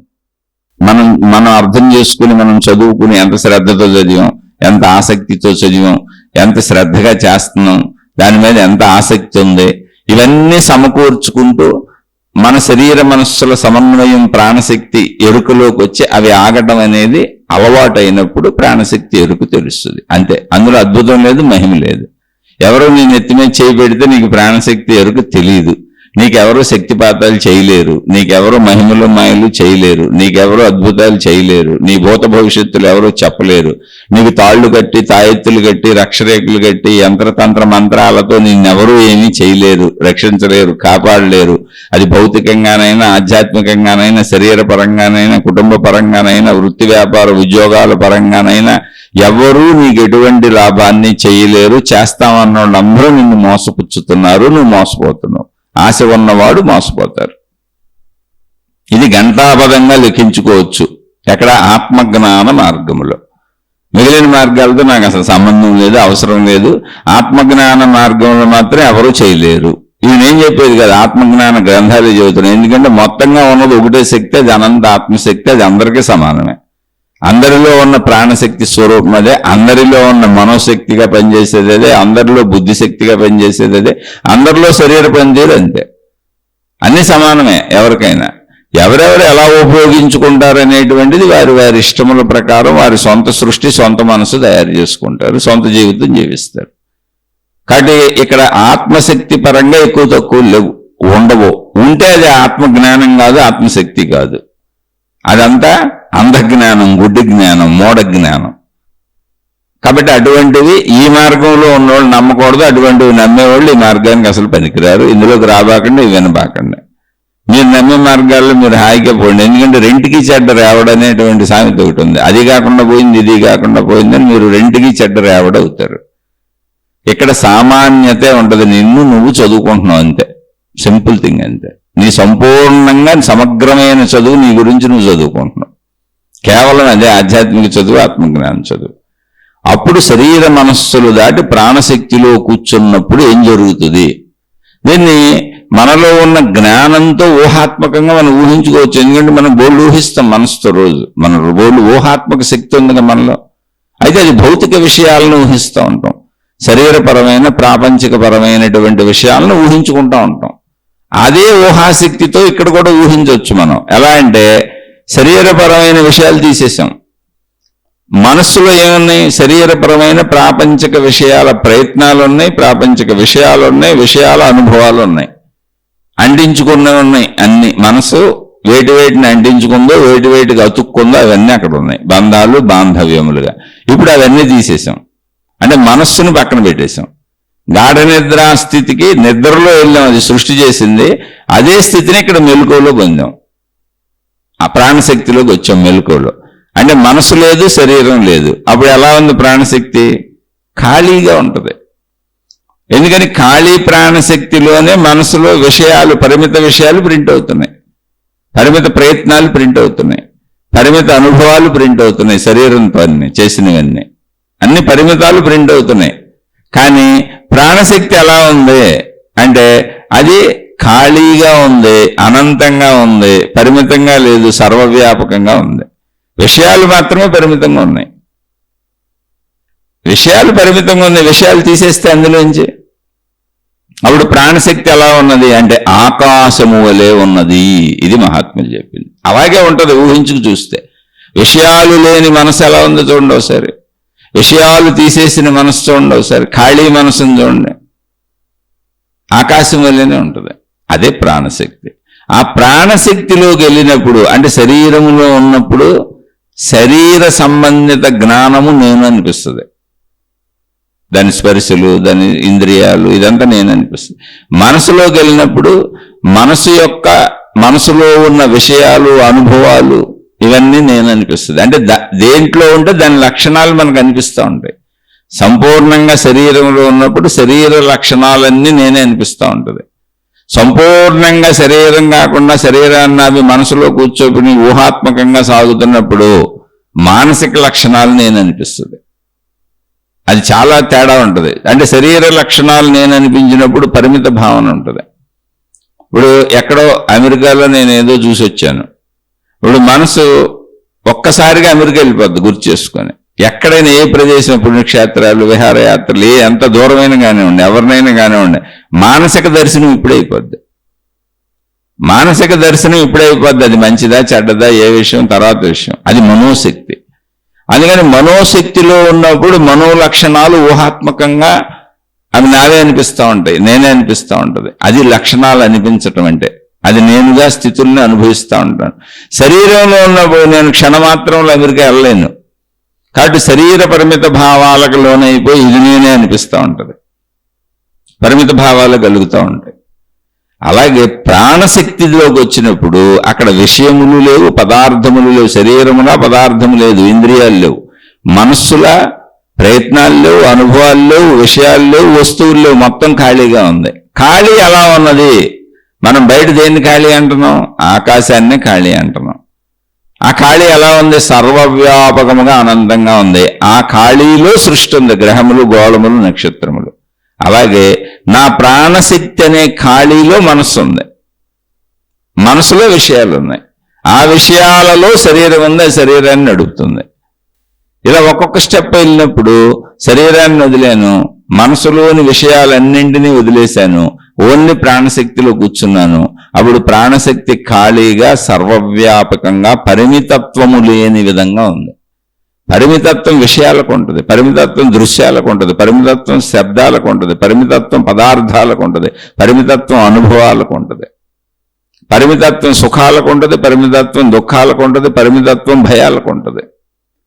పరిమితత్వం ఖాళీకి ఉండదు. ఇవన్నీ తీసేసాం, సుఖ దుఃఖ భయాలన్నీ తీసాం, దానికి సంబంధించిన విషయాలు తీసాం. అదే రోజు మనం చేసిన సాధన, మనసా ఆగు, మనసా ఆగు అని. అప్పుడు ఖాళీ ఉంది. ఖాళీ ఎలా ఉంటుంది అంటే బయట ఉన్న ఆకాశం ఎలా ఉందో మన లోపల ఖాళీ కూడా అలాగే ఉంటుంది, మన ప్రాణశక్తి కూడా అలాగే ఉంటుంది. అందుకే దానికి హృదయాకాశము, చిదాకాశము అని పేరు పెట్టారు. మన ప్రాణశక్తి అది అంటే ఆకాశమే, కానీ నాలో ఉందని నువ్వు అనుకుంటున్నావుగా, అందుకని హృదయాకాశం అన్నారు. నాలో ఉందని నువ్వు అనుకుంటున్నప్పుడు బయట ఆకాశాన్ని నువ్వు దేనికి పనికిరాదు, ఖాళీ, అది దాంట్లో ఏమీ లేదు, అది జడ పదార్థం లాంటిది, అంటే ఏమీ లేదని అనుకుంటున్నావు నువ్వు. కనుక ఏమీ లేకపోవటం కాదు, అది చిదాకాశం అని చెప్పారు. అంటే చైతన్యముతో కూడిన ఆకాశం. ఎలా తెలుసండి చైతన్యంతో కూడిన ఆకాశం అంటే? నీలో ప్రాణశక్తి ఉందిగా, నువ్వు కదులుతున్నావుగా, నువ్వు చచ్చిపోలేవుగా, ఉన్నానన్న ఉనికి నీకు తెలుస్తుందిగా, అది చిదాకాశం. ఆ ఉనికి తెలుస్తుంది, అంటే తెలియట అనే ప్రక్రియ ఉంది అక్కడ. ఆ తెలియట అనే ప్రక్రియ మనసుగా అనేకం తెలుసుకుంది. ఆ తెలియట అనే ప్రక్రియ శరీరంగా అనేకం తెలుసుకునే ప్రయత్నం చేస్తుంది. శరీర మనస్సులను ఆపేసినాక తెలియట అనే ప్రక్రియ అలా ఉండిపోయింది, ఉనికిగా, ఎరుకగా, ఎగ్జిస్టెన్స్గా. అందుకని దాని పేరు చిదాకాశం. దాంట్లో చైతన్యం ఉంది అక్కడ ఉన్న ఆకాశంలో, కానీ అది ఆకాశంలో ఖాళీగా ఉంది. మరి బయట ఆకాశంలో చైతన్యత లేదా అండి అంటే, అసలు నువ్వు ఎప్పుడైతే నీ హృదయాకాశము, చిదాకాశంలోకి వచ్చావో, శరీరాన్ని, ప్రాణశక్తిని తీసేసావో, బయట ఆకాశము నీ లోపల ఆకాశము కలిసిపోయింది. రెండు ఒకటే. నీకు ఆ అనుభూతి కలుగుద్ది, వస్తే కానీ కలగదు. నీలో ఉన్నంత వరకు నీకు అర్థం అవటం కోసం చెప్పబడిన పదాలు నాలో అని అనుకుంటున్న వారికి, సాధనలో ఉన్నవారికి చెప్పబడిన పదాలు మాత్రమే హృదయాకాశము, చిదాకాశము. కానీ సాధనలో అక్కడికి చేరుకున్న వారికి హృదయాకాశము, చిదాకాశము ఉండదు. మొత్తం ఆకాశమే ఉంటుంది, చైతన్యపూరిత ఆకాశము. ఆకాశమే శక్తిగా అనుభవం అవుతుంది, సర్వవ్యాపకముగా ఉన్నది నేనే అని దాని లక్షణాలు మనకు అప్పుడు వస్తాయి. అది అసలు నేను చెప్పింది. శరీరంలో ఉన్నప్పుడు శరీర లక్షణాలు నేనే అనిపిస్తుంది, మనసులో ఉన్నప్పుడు మనో లక్షణాలు నేనే అనిపిస్తుంది, ప్రాణశక్తిలో ఉన్నప్పుడు ప్రాణశక్తి లక్షణాలు నేనే అనిపిస్తుంది. అవి నేనే అనిపించినప్పుడు దాని పేరు ఆత్మశక్తి. దాని లక్షణాలు ఏంటి? సర్వవ్యాపకము, అనంతము, అఖండము, అనిర్వచనీయము, అవాంగ్మానస గోచరము, ఉన్నదంతా నేనే, అంతే, ఇంకే భావన లేదు, జస్ట్ ఉనికి. ఎక్కువ లేదు, తక్కువ లేదు, ఉనికి అనేది ఉందండి. అటువంటి దాని లక్షణాలు నేను అనిపిస్తుంది మనకి. అందుకని ఇప్పుడు మనం ఎక్కడ ఉన్నాం? శరీరంలో ఉంటే శరీర లక్షణాలు నేను అనిపిస్తుంది, మనసులో ఉంటే మనో లక్షణాలు నేను అనిపిస్తుంది, ప్రాణశక్తిలో ఉంటే ప్రాణశక్తి లక్షణాలు నేను అనిపిస్తుంది. ఆ ప్రాణశక్తి అనే పదం ఎందుకు వాడారంటే, నేను ఒక మనిషిని, ప్రాణిని, జీవిని అని అనుకుంటున్నావు కాబట్టి అజ్ఞానంలో ఉన్న వ్యక్తికి ప్రాణశక్తి అని చెప్పారు. కానీ నువ్వు ప్రాణశక్తిలోకి వెళ్ళిపోయినాక దాని పేరు ఆత్మశక్తి అయిపోయింది. ఎందుకంటే నేను అనంతత్వాన్ని, సర్వవ్యాపకాన్ని, ఉనికిని, ఎగ్జిస్టెన్స్ని, చైతన్యాన్ని, శక్తిని నేను అని నీకు తెలిసిపోయింది. శరీర మనస్సులు పరిమితాలు, చాలా స్వల్ప విషయాలు, నేను శాశ్వతమైన శక్తిని అనేది నీకు ఎరుక్కొచ్చింది. అలా ఎరుక్కొచ్చినప్పుడు దాని పేరు ఆత్మశక్తి. అదే బ్రహ్మము, అదే ఉనికి, అదే ఎగ్జిస్టెన్స్, అదే ఎరుక. దాని లక్షణాలు అప్పుడు నాకు ఆపాదించుకుంటాను. నేను ఆ లక్షణాలు ఆపాదించుకుంటాం కాదు, ఆ లక్షణాలతోనే ప్రవర్తిస్తాను, అది నేనైపోతాను. కాబట్టి అక్కడ వరకు నీ గురించి నువ్వు చదువుకొని అది నువ్వు అయ్యే వరకు ప్రయాణించవయ్యా, అది నువ్వు అయ్యే వరకు ప్రయాణించు తల్లి అని చెప్పారు. ఇప్పుడు అది ఆత్మశక్తి కదా, నాలో ప్రాణశక్తి కదా. కానీ సామాన్య మానవుడికి శక్తి అంటే అర్థం అవట్లేదు. ఇప్పుడు నా శరీరం నడిచేది ఆ శక్తితోనే, నా మనసు నడిచేది ఆ శక్తితోనే, నా మనసు ఏర్పడేది ఆ శక్తితోనే, నాలో సర్వ కదలికలకు మూలం ఆ శక్తే. కానీ సామాన్య మానవుడికి శరీరం తెలుస్తుంది, మనసు తెలుస్తుంది, కానీ ప్రాణశక్తి తెలియట్లేదు. ఎందుకని? చదువుకోలేదు కనుక. అంతే, అంతకు మించేయండి. చదువుకోలేదు, ఆ చదువుకు సంబంధించినటువంటి ఎక్స్పెరిమెంట్లు చేయలేదు. అంటే శరీరం అనే ల్యాబొరేటరీ లోపలికి వెళ్ళిపోయి ప్రయోగాలు చేయలేదు. కనుక సామాన్య మానవులకి శక్తి అంటే అర్థం అవడం లేదు. కనుక ఇప్పుడు సామాన్య మానవుడికి శక్తి అంటే తెలియాలి. కాబట్టి ఎలా తెలుస్తుంది అసలు శక్తి అంటే? ఈ సామాన్య మానవుడికి అని భావించినటువంటి మహాత్ములు ఆ శక్తికి మనిషి లాంటి రూపాన్ని ఇచ్చారు. ఒక మనిషి ఎలా ఉంటాడో అతనికి అర్థమయ్యేలా. మనిషి స్త్రీ పురుష రూపాల్లో ఉన్నాడు కాబట్టి స్త్రీ పురుష రూపాలు ఇచ్చి ఆ శక్తి స్థాయిని, అంటే మనిషికి అర్థం అవడం కోసం శక్తిని ఎవరు మార్చలేరు, దించలేరు. కానీ మనిషిని శక్తి వరకు నడిపించటానికి ఆ శక్తినే దేవుడు, దేవతగా మనిషికి అర్థమయ్యే రీతిలో రూపధారణ చేయించి స్త్రీ పురుష దేవుడు దేవతలుగా తయారు చేసి ఆకృతులు పెట్టి, సామాన్య దశలో ముందు మీరు దేవుణ్ణి అర్థం చేసుకోండి, దేవతను అర్థం చేసుకోండి అని ఆచార వ్యవహార సాంప్రదాయములు పెట్టి, పద్ధతుల విధానాలు పెట్టి దేవుళ్ళని దేవతల్ని వదలకుండా మనకు అంటించేశారు. మళ్ళీ అంటించే ప్రక్రియ అంతా ఏంటి? మనసు అంటుకుంటుంది, అంటించుకుంటుంది. అది ఆ ప్రక్రియని ఇక్కడ భక్తిలో, ఇక్కడ ఆధ్యాత్మికతలో లేదా దైవీ మార్గాలలో భక్తి అని పేరు పెట్టారు. ఆధ్యాత్మికతలో భక్తి అన్నారు. ఆధ్యాత్మికత అంతా జ్ఞానం. ఇది ఏర్పాటు చేసిన వ్యవస్థ. ఆ వ్యవస్థలో ఆ ఏర్పాట్లలోనే మతాలు వచ్చినాయి, మార్గాలు వచ్చినాయి, పద్ధతులు వచ్చినాయి. అనేక రకాల మతాల పేర్లు పెట్టుకున్నారు, ఆచార సాంప్రదాయాల పేర్లు పెట్టుకున్నారు. ఎవరికి దోచినట్టు వాళ్ళు విధానాలు ఏర్పాటు చేసుకుంటూ వచ్చారు. ఇంతకీ ఇప్పుడు దీంట్లో అర్థం చేసుకుంటే దేవుళ్ళు, దేవతలు, మతములు, ఆచారములు, సాంప్రదాయములు, విధానములు, పద్ధతులు, సాధనలు, సాధనా విధానములన్నీ కూడా మనుషులే మనుషుల కోసం తయారు చేశారు. శక్తి అర్థం కావట్లేదు కాబట్టి కిందకి తీసుకొచ్చి ఆ ప్రయత్నం చేశారు. ఆ ప్రయత్నంలో అంటుకోవటం, అంటించుకోవటం మనసు లక్షణం కనుక అది అన్నింటినీ అంటించుకుందే, అంటుకుంటుంది అన్నిటికీ. అది ఏ మతానికి అంటుకుందో, ఏ దేవుడికి అంటుకుందో, ఏ గురువుకి అంటుకుందో, ఏ జ్ఞాన గ్రంథానికి అంటుకుందో, వేటిని తనకు అంటించుకుందో అక్కడ ఊహాత్మకంగా ప్రయాణించటం మనసు యొక్క లక్షణం. మీరు చూడండి, ఎక్కడైనా మనం ఊహాత్మకంగా ప్రయాణిస్తాం, భౌతిక పనులన్నీ అలాగే ఉంటాయి. ఆ ఊహాత్మక ప్రయాణంలో దేవుళ్ళు ఊహించుకున్నారు, దేవతలను ఊహించుకున్నారు, భావించుకున్నారు, వాళ్ళు వచ్చి మాతో మాట్లాడుతున్నారు అంటున్నారు, కళల్లో చెప్పారంటారు, నీళ్ళల్లో చెప్పారంటారు, రకరకాల అద్భుతాలు, మహిమలు, మాయలు, ఇవన్నీ మనిషి మనోలోకంలో మనోఊహల్లోంచి పుట్టినవి. ఇవి వాస్తవములు కావు. అంటే శక్తి స్వరూపంగా, ప్రాణశక్తిగా, ఆత్మశక్తిగా అవి నిజములు కావు. మనోలోకంలో అన్ని నిజాలే. ఎందుకంటే మన మనోలోకం, మన సృష్టి మనం తయారు చేసుకుందాక మామూలుగా భౌతికంలో కూడా. కాబట్టి ఈ మనోలోకపు చర్యల్లో చాలామంది దేవుళ్ళు మాతో మాట్లాడతారు, దేవతలు మాతో మాట్లాడతారు, దైవం నుంచి మాకు అన్ని టెలిపతి సందేశాలు వచ్చేస్తాయి, ఒకళ్ళ మెదడులోంచి ఒకళ్ళకి సందేశాలు పంపేస్తాం, శక్తిపాతాలు చేసేస్తాం, రకరకాలు చేసేస్తాం, చిత్ర విచిత్రమైన వేల లక్షల కోట్ల మార్గములు, విధానములు ఏర్పాటు చేస్తూ వస్తున్నారు, చేసుకుంటూ వెళ్ళిపోతున్నారు. అదంతా మనోలోకపు చర్య.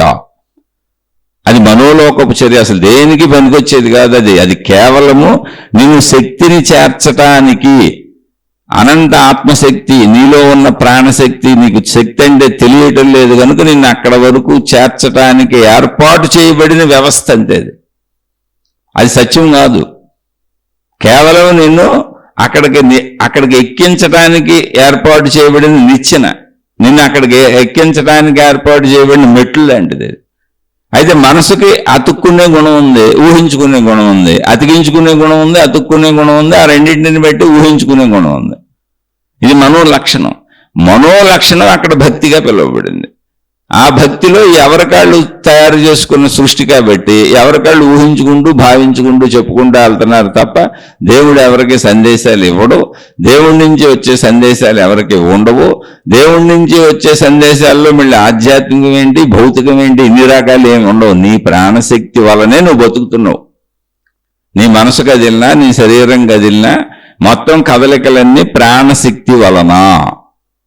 ఆ ప్రాణశక్తి నీకు తెలియదు కనుక నువ్వు ఆ ప్రాణశక్తిలోకి ఇంకా వెళ్ళలేదు కనుక, శక్తి అంటే నీకు అర్థం కావట్లేదు కనుక, అదే అనంత ఆత్మశక్తి, సృష్టి శక్తి, విశ్వశక్తి, ఆకాశ శక్తి, ఆకాశతత్వం అంటే సామాన్యుడికి తెలియట్లేదు కనుక సామాన్యులకు తెలిసేలా తయారు చేయబడిన వ్యవస్థ మతము, మార్గము, దేవుడు, దేవత, ఆచార సాంప్రదాయ విధానములు. ఇది మనసు అందించుకుంటుందంతే. ఈ ఆలోచనల వ్యవస్థ అసలు ప్రతి మనిషి శరీరంలోనూ ఉంది. నువ్వు ఎటువైపు నడుస్తుంటే అటువైపు ఆలోచనలు వస్తాయి. అవి మంచిగా చెడు అనేది నిర్ధారించుకోవాల్సింది నువ్వు. అంతే తప్ప దేవుళ్ళు నాకు సందేశాలు ఇచ్చారు, దేవతలు నాకు సందేశాలు ఇచ్చారు, ఇందులో ఈ సందేశాలు దేవుడు పరమైనయా, దేవతాపరమైనయా, ఏ దేవుడు ఏ రకమైన సందేశాలు ఇచ్చాడు, ఇందులో భౌతికం ఏంటి, ఆధ్యాత్మికం ఏంటి, ఎలా కనుక్కోవాలని ఎవరిని అడగబాకండి, దయించి అటువంటి ప్రయత్నం చేయబాకండి. ఎందుకంటే మీరు మోసపోతారు. ఇలా అడిగేవాళ్ళు ఉన్నారు కాబట్టి ఇలా మోసం చేసేవాళ్ళు కుప్పలు తెప్పలుగా పుట్టుకొచ్చారు. మిమ్మల్ని ఎక్కడ ఉంచేస్తారో తెలిసే, ఇళ్ళు శరీరంలో ఉండనివ్వరు, ప్రాణశక్తిలోకి వెళ్ళినవరు, మధ్యలో మనోలోకంలో పెట్టి ఉంచేస్తారు. ఎటు గాని త్రిశంకు స్వర్గం అది. ఆ మనోలోకంలో ఏం ఉండవు, భ్రాంతులు తప్ప. మనోలోకంలో అన్ని భ్రాంతులే ఉంటాయి, ఊహలే ఉంటాయి, వాస్తవికత ఉండదు. శరీర లోకంలో కనీసం వాస్తవికత ఉంటుంది, పదార్థం ఉంటుంది, విషయం ఉంటుంది, అనుభవం ఉంటుంది, ఇంద్రియం అనుభవిస్తుంది, దానికి ఆ సుఖమో దుఃఖమో తెలుస్తుంది. అలా ప్రాణశక్తి లోకంలోకి వచ్చామనుకోండి, అనంతత్వం తెలుస్తుంది. మధ్యలో మిథ్యాలోకం, మనోలోకం. అది మనోలోకం అవసరం లేదంటే శరీరపరంగా, మనోపరంగా, ప్రాణశక్తి పరంగా, జీవనపరంగా మనోలోకం అవసరమే. కానీ భక్తిపరంగా, దేవుడి పరంగా, దేవత పరంగా, మతపరంగా మనోలోకం అసలు అవసరమే లేదు. అక్కడి నుంచి జ్ఞానలోకంలోకి వెళ్ళిపోవాలి. నీ ప్రాణశక్తిని నువ్వు తెలుసుకోవాలి. దాన్ని తెలుసుకోవడానికి నీకు శక్తి సరిపోవటం లేదని నువ్వు నిచ్చినేస్తే, ఆ నుచ్చిని పట్టుకొని నిచ్చినే మోక్షం, ఆ నిచ్చినే మెట్లనే పట్టుకొని మొత్తం సమస్తం ఇదే అని చెప్పుకుంటా కూర్చుండి వాళ్ళని పిచ్చోళ్ళు అనాలి, మంచోళ్ళు అనాలి. ఇది ఎవరికి వాళ్ళు విజ్ఞతతో అర్థం చేసుకోవలసిన విషయం. కనుక ఏ దేవుడు ఎవరికి సందేశాలు ఇవ్వడో, ఇస్తున్నారని చెప్పేవాళ్ళంతా మిమ్మల్ని మోసపుచ్చుతున్నారు. మనోలోకంలో మిథ్యలో ఆ నిచ్చెన మెట్లే నిజమని చెప్పి మిమ్మల్ని భ్రాంతులకు గురి చేస్తున్నారు. అయితే మనోలోకంలో ఊహలు సహజం. మనోలోకంలో మనస్సు అతికించుకుంటుంది, అతుక్కుంటుంది, అక్కడి నుంచి ఊహించుకుంటూ కూర్చుంటుంది, భావించుకుంటూ కూర్చుంటుంది. అది మనసు లక్షణం. ఆ లక్షణాన్ని అక్కడ ఒక నిజంగా, ఒక అభూత కల్పనగా, మహిమగా, మాయగా సృష్టించేసి మిమ్మల్ని అనేక మందికి అతికించేస్తున్నారు తీసుకెళ్ళి. అనేక మతాలకి, అనేక దేవుళ్ళకి, అనేక దేవతలకి రకరకాలుగా అతికించేసి వాళ్ళ జీవన భృతి గడుపుకుంటున్నారు. ఇదంతా మిమ్మల్ని అతికించి పాపం జీవన భృతికి వాళ్ళు బతుకుతున్నారు అనేక మంది. అయితే ఇందులో మంచివాళ్ళు లేరా అంటే అసలు ఈ వ్యవస్థ ఏర్పాటు చేసింది మంచివాళ్ళు. శక్తి నీకు అర్థం అవడం లేదు కనుక నిన్ను శక్తి వరకు చేర్చడానికి దేవుడు దేవత అనే వ్యవస్థను పెట్టి రూపురేఖలు దేవుడు దేవత అని మానవుల్లా ఇచ్చారు తప్ప మానవ శక్తి కాదు, అది శక్తి స్వరూపము మానవులు కాదు అని చెప్పారు. నామాలన్నీ ఆ దేవుడియే, రూపాలన్నీ ఆ దేవుడియే. ఆ దేవుడు సర్వశక్తి స్వరూపుడు, ఆ దేవత సర్వశక్తి స్వరూపురాలు. భూమి మీద ఉన్న నామాలన్నీ వాళ్ళవే, భూమి మీద ఉన్న రూపాలన్నీ వాళ్ళవే, భూమి మీద ఉన్న సమస్త శక్తులు వాళ్ళవే అని చెప్పారు. ఒకే రూపం ఇచ్చారు, ఒకే రూపంలో స్త్రీ పురుష దేవతలను తయారు చేశారు. సమస్తము వాళ్లే శక్తి స్వరూపులు వాళ్ళని చెబుతూనే ఉన్నారు పాపం. అది పట్టుకొని పైకి వెళ్ళాలి. మనం వెళ్లకుండా అక్కడ కూర్చొని మహిమలు మాయలు అద్భుతాలని మనం కూర్చున్నా తప్పే, మన ఎవరన్నా కూర్చోబెట్టారంటే వాళ్ళు పూర్తిగా మోసగాళ్ళు అని అర్థం. ఎందుకంటే మనోలోకం మిథ్యాలోకంలో కూర్చోబెట్టారు. కనీసం శరీరంలో ఉండవట్లేదు, కనీసం ప్రాణశక్తి దాకా వెళ్ళనివ్వట్లేదు. ఏది భక్తిపరమైన విషయాల్లో నేను చెప్పేది, దైవీపరమైన విషయాల్లో. ఆ మనోలోకం అంతా త్రిశంకు స్వర్గమే. అది కేవలము నువ్వు శక్తిని అర్థం చేసుకోవటానికి మహనీయులు మహాత్ములు ఏర్పాటు చేసిన వ్యవస్థ. ఆ వ్యవస్థలో నువ్వు ఆ నిచ్చెన మెట్లకి వెళ్ళిపోవాలి. మళ్ళీ చెప్పాను, రూపం ఒకటే ఏర్పాటు చేశారు. ఓ దేవతకో రూపం, ఓ దేవుడికో రూపం. కానీ అన్ని నామములు ఆ దేవుడివే, అన్ని రూపములు ఆ దేవుడివే. సమస్త సృష్టిలో ఉన్న రూపములన్నీ ఆ దేవుడివే, సమస్త సృష్టిలో ఉన్న నామములన్నీ ఆ దేవుడివే అని చెప్తానే వస్తున్నారు. ఆ దేవుడు ఆ దేవత శక్తి స్వరూపం అని చెబుతానే వస్తున్నారు. వాళ్ళేం మోసం చేయట్లా. కాదు, ఈ దేవుడి దగ్గర ఆగిపోండి, ఇక్కడ మహిమలు జరుగుతాయి, మాయలు జరుగుతాయి, నా మతం గొప్పదే, ఆ మతం గొప్పది కాదు, మా దేవుడు గొప్పోడు, ఆ దేవుడు గొప్పోడు కాదు అని చెప్పే వాళ్ళందరూ మిమ్మల్ని మోసం చేసి త్రిశంకు స్వర్గంలో పెట్టి ఆ మనోలోకంలో మిమ్మల్ని బందీలను చేసి అక్కడ మహిమలని మాయలని అద్భుతాలని ఊహాత్మక కల్పనాత్మక భ్రమలకు మిమ్మల్ని గురి చేస్తూ వాళ్ళు గురవుతూ చిత్త చాంచల్యంతో జీవిస్తున్నటువంటి జీవులు. అటువంటి వైపు వెళ్ళకండి. నిజమైన మహాత్ములు ఏర్పరిచినటువంటి ఆ నిచ్చెన మెట్లు ఎక్కుతూ ప్రాణశక్తి వరకు వచ్చేయండి. అది ఎక్కడ ఉందంటే మీలోనే ఉంది. నీ శరీరాన్ని దాటు, నీ మనస్సును దాటు, నీకు నువ్వే సాధన చేసుకో, నిన్ను నువ్వు చదువుకో, నిన్ను నువ్వు తెలుసుకో. నీ లోపల ఉన్న ప్రాణశక్తిని నువ్వు అనుభవం పొందితే సర్వవ్యాపకంగా ఉన్నటువంటి అనంతాత్మశక్తి నువ్వే నీకే తెలుస్తుంది. ఎందుకని శరీరంలో ఉన్నప్పుడు శరీర లక్షణాలు నావే, స్వభావము నాదని భావించుకుంటున్నాను. మనస్సులో ఉన్నప్పుడు మనోలక్షణములు, మనో స్వభావములు, మనో ఊహలు నావే అని భావించుకుంటున్నాను, దానికి లోనవుతున్నాను. ఎప్పుడైతే ప్రాణశక్తిలోకి వెళ్ళానో ప్రాణశక్తి యొక్క లక్షణములు, గుణములు, స్వభావములు, స్వరూప స్వభావములన్నీ నావని భావించుకుంటాను. అప్పుడు ఆ సర్వవ్యాపకత ఆటోమేటిక్గా నాకు అర్థమవుతుంది. అందులో అద్భుతమేమి లేదు.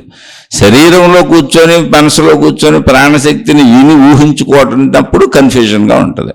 కాదు, సాధన చేయండి, కన్ఫ్యూజన్ అంత పోద్ది. అందుకే ఇవన్నీ చెప్పుకుంటున్నాం. ఎక్కడ ఎవరికి ఏ దేవుడు ఏ దేవత సందేశాలు ఇవ్వరో, అలా ఇస్తే అసలు ప్రపంచంలో ఇన్ని రకాలైనటువంటి మతాలే ఉండవు. ఎవరో ఒక దేవుడు ఒక దేవతే ఉండేవాళ్ళు. ఎందుకని ఆ ఒక్క దేవుడు ఒక దేవత అందరికీ సందేశాలు ఇస్తున్నప్పుడు ఒకళ్ళే ఉంటారు. ఆల్రెడీ వాళ్ళు మాట్లాడుతున్నప్పుడు అందరికీ సందేశాలు వాళ్ళే ఇచ్చేసేవాళ్ళు. ఎప్పుడు ఆ మొదటి వాళ్ళు ఎవరో ఒకళ్ళు ఉండిపోయేవాళ్ళు. వాళ్లే మొత్తానికి కారణమని అందరికీ తెలిసిపోయేది.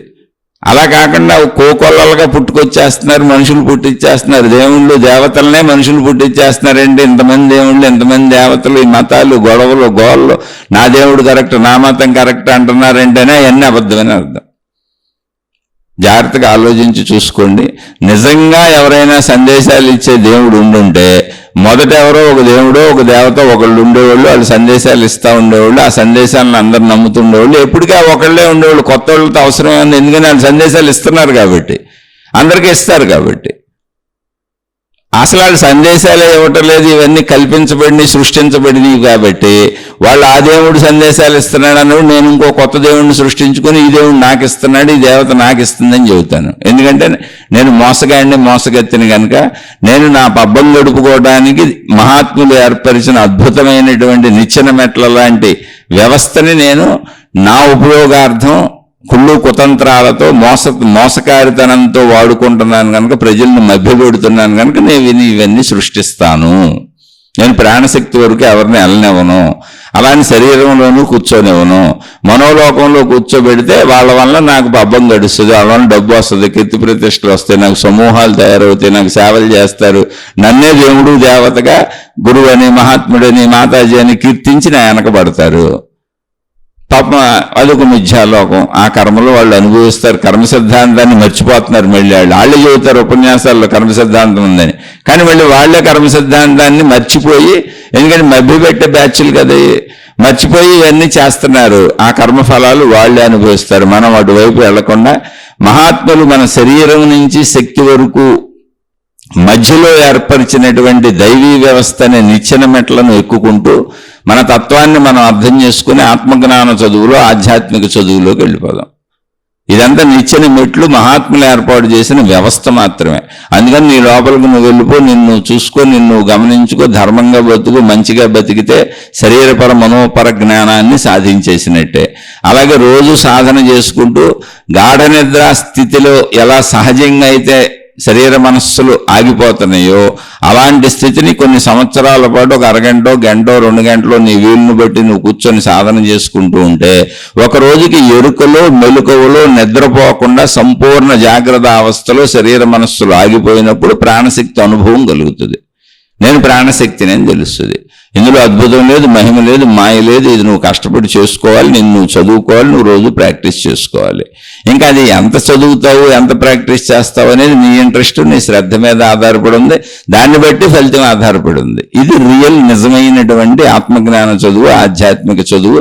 ఇది మహాత్ములు అందించినటువంటి ఎటువంటి తప్పుడు మార్గాలు లేనటువంటి, తప్పుదోవలకు వెళ్ళనటువంటి, నిన్ను నువ్వు తెలుసుకునేటువంటి చదువు.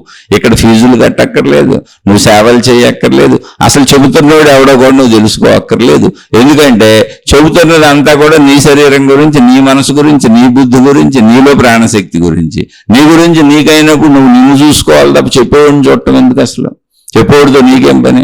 లక్షల కోట్ల మంది మహానుభావులు కోటాను కోట్ల ఆత్మజ్ఞాన ఆధ్యాత్మిక గ్రంథాలు అనేక రకాలుగా అందించి వెళ్ళిపోయారు. సందేహాలు ఉంటే తెచ్చుకోండి అని. వాటిని అన్నిటినీ సందేహాలు తెచ్చుకుంటూ ముందుకెళ్ళే పని చేద్దాం. అర్థమై ముందుకు సాగుతున్న వాళ్ళు ఎవరైనా ఉంటే మీకున్న సందేహాలను అడిగే ప్రయత్నం చేయండి. తప్పకుండా సందేహాలు తీర్చుకునే ప్రయత్నం చేద్దాం. ఒకవేళ అసలు అర్థమే కావట్లేదు, మేము మహిమలు మాయలు ఆ త్రిశంకు స్వర్గంలో కూర్చొని ఆ మనోలోకంలో దేవుడు మాకు అన్ని సందేశాలు పంపుతున్నాడు, అద్భుతాలు, తాళ్ళు, తాయెత్తులు, రంగురాళ్ళు, ఉంగరాళ్ళు అని పరిమిత భావాలతో, పరిమిత దేవుళ్లతో, పరిమిత మతాలతో, పరిమిత విషయాలతో మనోలోకంలోనే ఉంటాం అన్నవాళ్ళు అద్భుతంగా మీ లోకాల్లో మీరు సాగిపోండి, మీ మార్గాల్లో మీరు సాగిపోండి, హాయిగా సాగిపోండి. మీ గురువులతో, మీ మతాలతో, మీ పద్ధతులతో, మీ సాధనలతో వెళ్ళిపోండి. ఎవరెవరిని అడ్డగిస్తారు? సంపూర్ణ స్వేచ్ఛ సృష్టే మనుషులందరికీ ఇచ్చేసింది. సృష్టిలో జీవులన్నిటికీ ఇచ్చేసింది. యద్భావం తద్భవతి. ఎవరు చేసిన కర్మ వారు అనుభవించక తప్పదు. సత్కర్మలైతే సుఖపడతారు, దుష్కర్మలైతే కష్టపడతారు. మీరు తయారు చేసుకునే మనసే మీ సుఖదుఖాలకి కారణం. మీరు ఎటువంటి మనసు తయారు చేసుకుంటారో అది మీ ఇష్టం. మీకు జ్ఞాన మనస్సు కావాలా, బంధ మనస్సు కావాలా మీరే నిర్ణయించుకోండి. జ్ఞాన మనసు మోక్షము, బంధ మనసు దుఃఖము. మన ఏవ మనుష్యానం కారణం బంధ మోక్షయో. ఇది కూడా మహాత్ములే చెప్పారు. ఇందులో మహాత్ములు అనేక మంది చెప్పినటువంటి విషయాలను గత 35 ఏళ్లుగా నేను చదువుకుంటున్న వాటిని కొద్దిగా ఆచరించుకుంటూ, చాలా కొద్దిగా, ఎందుకంటే నా కుటుంబ వ్యవస్థ ఉంది, నేను కుటుంబంలో ఉన్నాను, భార్యాపిల్లలు ఉన్నారు. అసలు మొన్నటి వరకు విపరీతంగా ప్రపంచంలో తిరుగుతూ మరి ధన సంపాదన, వృత్తి వ్యాపార ఉద్యోగాలు, స్నేహితులు అన్నింటితో సాగుతూ వచ్చాను. ఇప్పుడు ఏదో కొంచెం వయసు పైబడి మిగిలినవన్నీ తగ్గించుకొని జీవితకాలం మౌనమని ఒక 4 ఏళ్ల నుంచి కొంచెం ప్రశాంతంగా కూర్చున్నాను కనుక మీతో ఈ శీర్షికలు పంచుకోగలుగుతున్నాను. కొంచెం సమయం తగ్గించుకొని, అంటే భౌతిక ఆసక్తులు తగ్గించుకొని, సమయం కొంచెం కుదుర్చుకొని ఖాళీగా ఉన్నాను కనుక ఇవి మీతో పంచుకోగలుగుతున్నాను. ఇది కూడా మీతో పంచుకొని మీకు ఎవరికో మేలు చేయాలనే ఉద్దేశం అసలు కాదు. నాకు నేను మేలు చేసుకోవాలి. నా శరీర చదువు, నా మనో చదువుకున్నాను, మంచిగా బతుకుతున్నాను. చెడులు నేను చేయను, మోసాలు నేను చేయను, తప్పులు నేను చేయను. ఇప్పుడు నేను నా ప్రాణశక్తి ఎరుకను పొందాలి. అలా పొందాలంటే నేను ఎప్పుడు ఆ భావాల్లోనే ఉండాలి. నా శరీర మనస్సులను ఎప్పుడు సద్భావాల్లో ఉంచుకోవాలి, సత్క్రియల్లో ఉంచుకోవాలి. సద్భావాలు నాలో పోకూడదు కనుక నాకు నేను మననంగా అనేక మంది మహాత్ములు చెప్పిన విషయాలను మననం చేసుకుంటంలో భాగంగా ఈ శీర్షికలు మీతో పంచుకుంటున్నాను. ఇది నా తపస్సు, ఇది నా సాధన, ఇది నా ప్రయత్నం, ఇది నా మననం, ఇది నా శ్రవణం అన్నీ నాకు ఇందులో ఈ కాలంలో మీతో పంచుకుంటున్న సమయంలో గడిచిపోతున్నాయి. అంతే తప్ప నేను మీకు ఎటువంటి మేలు చేయట్లేదు. నేను చెప్పే వాటిల్లో మంచి ఏదున్నా కూడా అది ఇంతకుముందు ఎంతో మంది వేల లక్షల మంది మహాత్ములు అందించిన జ్ఞానం. అది నేను కొత్తగా కనుక్కొని ఇందులో ఒక అక్షరం మొక్కలేదు. నేను అందుకే అతి సామాన్యుడను. ఆ అనుభవాలు పొందిన మహాత్ములు అందించిన జ్ఞానం ఇది. దాన్ని చదువుకుంటున్నాను, దాన్ని ఇప్పటికి కూడా ప్రవచనాల రూపంలో వింటాను, ఎక్కడన్నా చదువుకుంటాను, వింటానే ఉంటాను నిరంతరం. అందులో మీరు అడిగిన ప్రశ్నలకి నాకు ఉపయోగం ఉంది కనుక, నాకు అది మననం కనుక, నాకు అది శ్రవణం కనుక, ఈ గంటన్నర ఆ భావంలో నేను ఉండగలుగుతాను కనుక, ఇది నాకు తపస్సుగా, ఇది నాకు ధ్యానంగా ఉపయోగపడుతుంది కనుక, భావ బలం చేకూరుతుంది కనుక, జ్ఞాన బలం చేకూరుతుంది కనుక, ఇది నేను నాకు చేసుకుంటున్న మేలు. మీకు నేను ఎటువంటి మేలు చేయట్లేదు. అయితే మీకు ఉపయోగపడితే అది మీ ఇష్టం, నచ్చిన వాళ్ళు తీసుకోండి. ఉపయోగపడుతుంది మాకు, ఇది మేము ఉపయోగించుకుంటున్నాం, కానీ మాకు చిన్న చిన్న సందేహాలు వస్తున్నాయి మధ్యలో. ఎందుకంటే నాకు అనేక సందేహాలు వచ్చినాయి. అప్పుడు నేను పుస్తకాలు గురువుల్ని ఎత్తుక్కునేవాడిని.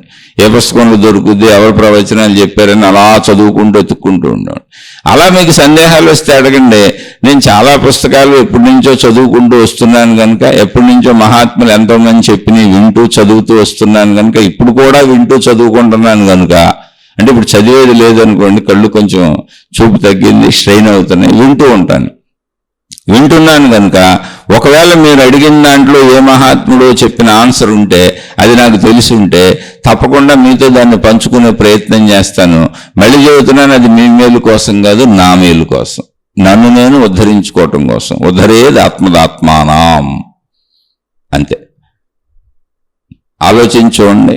మీకు అర్థమయ్యి బాగుంటే చక్కగా విని మీ జీవితంలో మీరు ఆచరించుకోండి. ఆచరించటం అంటే ముందు మంచిగా బతకటం, అది గుర్తుపెట్టుకోండి. ఇప్పుడు మంచి వేరు, ఆధ్యాత్మికత వేరు, భౌతికం వేరు ఇలా అనుకోబాకండి. మంచిగా బతకటమే సర్వము. ఆధ్యాత్మికత, భౌతికము, సాధన అన్నీ. శరీరంతో మంచిగా ఉండాలి, మనసుతో మంచిగా ఆలోచించాలి. నిదానంగా ప్రాణశక్తిలోకి వెళ్ళటానికి ఒక అరగంట గంట సమయం కేటాయించుకుని ధ్యానము, తపస్సు, పేర్లు పెట్టారంతే. అలా కూర్చొని మీలోకి మీరు వెళ్తూ, మిమ్మల్ని గమనించుకుంటూ, మిమ్మల్ని మీరు పరిశీలించుకుంటూ మీ లోపలకు మీరు వెళ్ళే ప్రయత్నం చేయండి అంతే. ఇది చాలా సులభమైన తేలికమైన పద్ధతి. మీరు ఎలా అయినా కూర్చోవచ్చు, ఎప్పుడైనా కూర్చోవచ్చు, ఎక్కడైనా కూర్చోవచ్చు. అసలు దీంట్లో ఎటువంటి నియమావళి లేదు, మీ సౌకర్యమే. కాకపోతే ఇందులో మీరు గుర్తుంచుకోవలసిన విషయం ఏంటి అంటే, మీ శరీర మనస్సులు హాయిగా ఉండాలి. మీ శరీరాన్ని పాడు చేసుకోబాకండి, మీ మనస్సును పాడు చేసుకోబాకండి, మీ కుటుంబాన్ని పాడు చేసుకోబాకండి, మీ సంబంధ బాంధవ్యములన్నీ చక్కగా పెట్టుకోండి.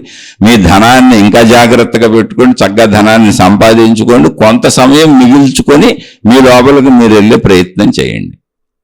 ఆలోచించి చూడండి. శుభమస్తు. మీకు మీ కుటుంబ సభ్యులకు మేలు చేకూరుగాక. మరలా మరొక కొత్త శీర్షికతో కలుసుకుందాం. నేను చెప్పింది ఎవరికైనా నచ్చకపోతే దయచేసి నన్ను క్షమించి వదిలేయండి. నేను అతి సామాన్యుడను. ఎందరో మహాత్ములు చెప్పిన విషయాలను నా స్వల్ప బుద్ధితో, అల్పబుద్ధితో గ్రహించి చెప్పే ప్రయత్నం చేస్తున్నా.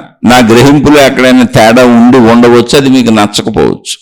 అది మహాత్ముల లోపం కాదు, నా లోపం. కాబట్టి క్షమించి వదిలేయండి. శుభమస్తు.